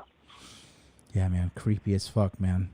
Listen, Dave, it was great chatting with you. I want to wrap up these calls because it's 1 a.m. here, and I'm going to watch a horror movie after this because it's Halloween season. Great talking to you, man. Fantastic talking to you. Thank you so much for watching. Thank you so much. I truly appreciate a high-level guy like you watching and appreciating. That really means a lot. Thanks so much, buddy. All right, cool. Thanks, John. You're doing great. Thank you. Bye-bye. Bye. And, we're talking about congruency and we're talking about stuff like this, right? Yeah, did you guys see when he was talking to me? Did you see me interrupting him at any point? Did you see me be like, wait, let me tell you something. Hey, let me get this point in. Hey, let me make you this. Let me tell you this. No, because I'm not fucking net worth of $6 million. You got to enter shut up and listen mode when somebody is better than you. Okay? Somebody sent a donation. Danny, 25 Rons. I don't know what that is. He says, you said we should only focus on one thing if we want to achieve mastery. Then how should we go about mastering 4 areas? Money, muscles, game, frame. That's really good. I would say first things first, depending what you want to do, but money and muscles are so important for you, right? Because with money, it can open the gateway to everything. If you're a man without money, if you don't have your money sorted out by the time you're like in your early 30s, I don't know what to tell you, dude. You've wasted a large percentage of your life that you'll never get back, right? You just got to sort your money out. Muscles, because if you don't have your health, you don't have your fitness, you can't do any of these things. You got to break down your day into money, muscles, game, frame. And every single day, march in that direction of sorting out these core 4 components of your masculine lives. You have to allocate time and on a daily basis make it happen. Okay. And the one thing you could be focusing on is masculine excellence, which is money, muscles, game, frame, right? What Khabib was talking about was being the total fighter, right? And this is what I'm talking about. So the total fighter, he said, for example, we'll just use these 4. He said sparring, grappling, wrestling, and like running and conditioning and weightlifting, right? It's the same thing. There are multiple components to you being an upper level type of man. However, a lot of people wasting their time on shit that doesn't matter. Scrolling Instagram, right? Doing drugs, eating McDonald's, fucking drinking alcohol, watching, fucking late night interviews from 1978 with Jimmy Carson for some fucking reason. Sitting around wasting time being a fucking loser.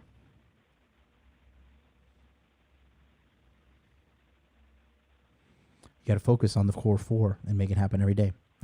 Down to our last 2 callers. We're going to go a little fast because I'm tired. 949, you're up. Hello. Hey, what's up, buddy? Hello. Hi. What's up, MLD? How you doing, man? Good, buddy. Let's jump right to it. How can I help you? All right, sure. What's it called? I'm just a young guy, man. I feel like ever since I've turned 18, I'm just gonna be honest. I just feel like I've been wasting some time. I just, I don't want to keep wasting time. Like, what's it called? Like you say, get a skill. Like that's what I've been hearing. Get a skill. Like, from people I watch and listen to. And I feel like in 2023, what do you think would be a good game plan? Like something to start out with, man. How old are you? 21. What do you want to do with your life?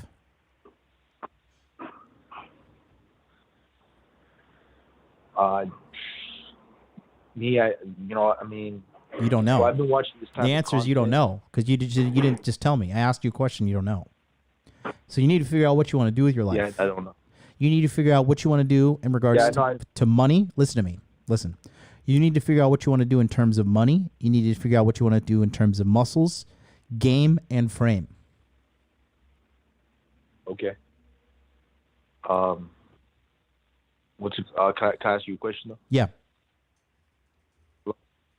Do you think it's hard sometimes for like somebody? I mean, how do you say it? Like, I guess I'm just asking you because you know they say mentors are important. Yeah. So I mean, I know like I do watch you. I know you're not someone I get coaching with one-on-one, but like you know, I think I'm just having trouble trying to figure it out on my own. You know what I mean? Mm. Like that's just how I feel about myself. I've had trouble finding success in my life trying to do it on my own. Yeah, you're not going to. I have 1, 2, 3, 4, 5, 6, 7. I have 7 mentors that I can tell you right off the top of my head. Right. So you need a mentor. You should consider joining the Masculine Empowerment Network at the end of this year. Yeah, that's another thing I want to say. Like, I'm trying to use the remaining portion of 2022 to plan out 2023. You know what I mean? Yep. Because I don't want to. I'm actually going to be 22 in December. So I mean, Keep watching, keep paying attention, and the Masculine Yeah. Empowerment Network is coming up at the end of December. We're going to get you pointed in the right direction. Can you tell me about it a little bit? Go to masculineempowermentnetwork.com and you'll find out everything you need to know right there. MasculineEmpowermentNetwork.com. Yes, sir. All right. Thank you, MLD. I appreciate it, man. You're welcome, Have a buddy. good night. Take care. Bye-bye. All right, we go to last caller, 954. Last call. At the top of the third hour. 954. You're on the air. Let's go. What's up? All right, I'm going to just get straight into it. So after high school, I was like 18, decided, you know, I'm free from school. I have all this free time. I want to start a business or something. Had an idea of like a car wash or whatever, and didn't end up doing that, just looking for different opportunities. Ended up starting a YouTube channel. That YouTube channel started it with like 3 other friends.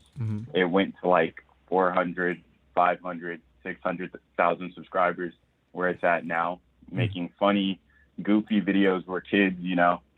So that ran on for like 3 years. And one of the people left because of his girl. Another one left he moved to like a further place, whatever. And that YouTube channel just basically went to shit. And it used to be where I go to the mall and people stop me and they're like, yo, can I get a picture with you? I go to like, you know, fucking restaurants and kids come up to me and stuff like that because our videos were getting views. Some of them had millions of views. One has 20 million views. But like, my question is like, how do I go from like, I guess my confidence was kind of attached to that. And now I'm working a regular job and I dropped out of school to pursue the YouTube channel and stuff back then. And now my dad is like, you see, you should have listened to me.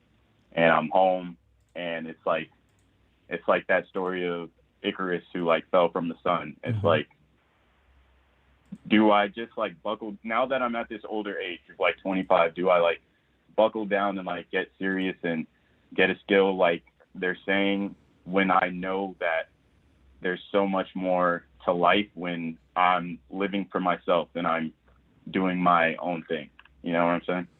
Yeah, so if you want to fucking make it happen in regards to your dream again, it's never a bad idea to have like a hardcore skill that acts as a safety net and a financing unit to make your dreams come true. I backed out of my corporate English or my corporate fucking Tokyo job, right?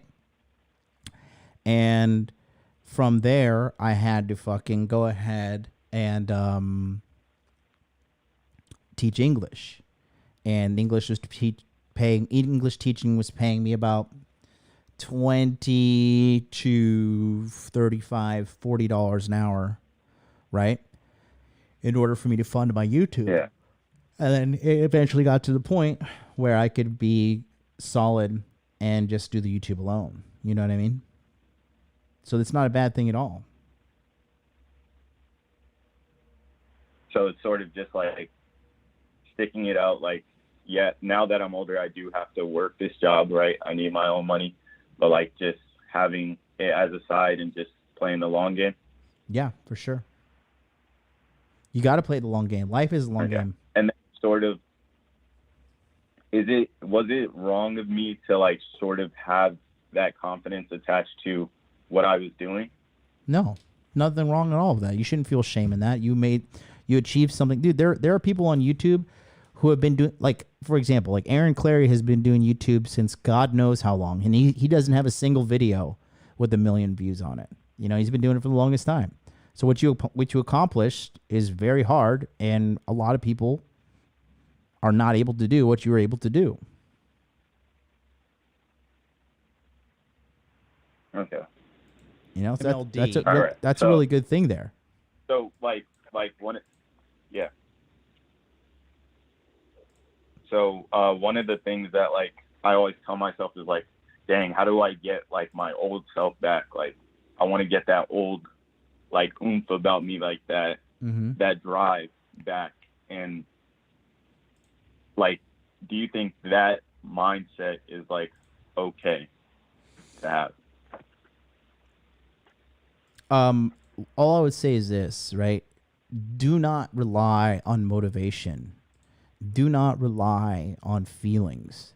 At the beginning of this episode, I was telling people how I felt like there was 25 people here. Nobody's watching me. What the fuck, you know?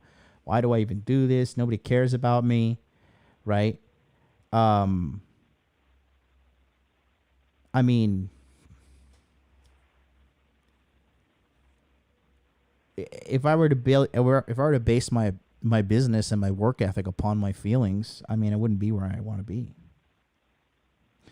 There is a fucking hot girl. There's a hot girl on that other side of that door right there that is dying to spend time with me right now. But I got to handle business.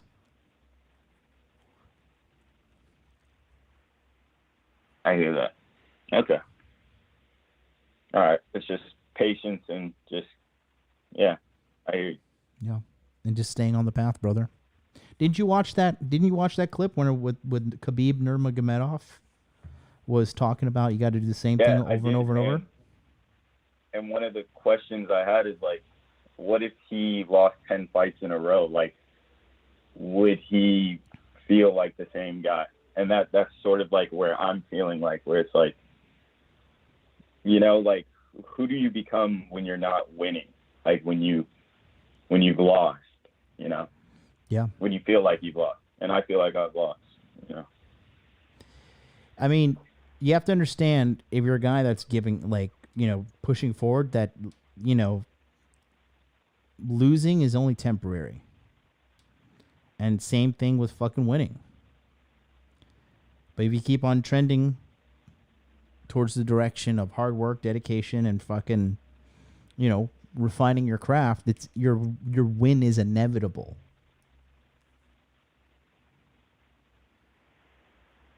Gotcha. All right. Yeah. All right, I got that. Yeah, look what Donovan and look. Thank you. I'm not fucking like trying to fucking fluff Donovan or anything, but what he says is true. He says when things are the bleakest, success is usually right around the corner, and I've been there many, many times. And you know, Donovan is a guy who had to overcome a lot in his life. You know, obesity. You know, he's a black man in America. You have to deal with fucking racism. You know, he has to deal with people criticizing his relationship. They have to deal with people criticizing him as a YouTuber. He has to deal with people doubting him. You know, he's very open about all this stuff, and he's been to jail before. He's had to overcome a lot. You know, he used to fucking be a wild party animal in Vegas. He has had to push hard to overcome a lot, but this is a guy who's made it, and he's telling you the same thing that I'm telling you. Like, you only lose when you give up. And as long as you keep pushing forward and refining your craft and you stay on the path, eventually you will see success. I hear you.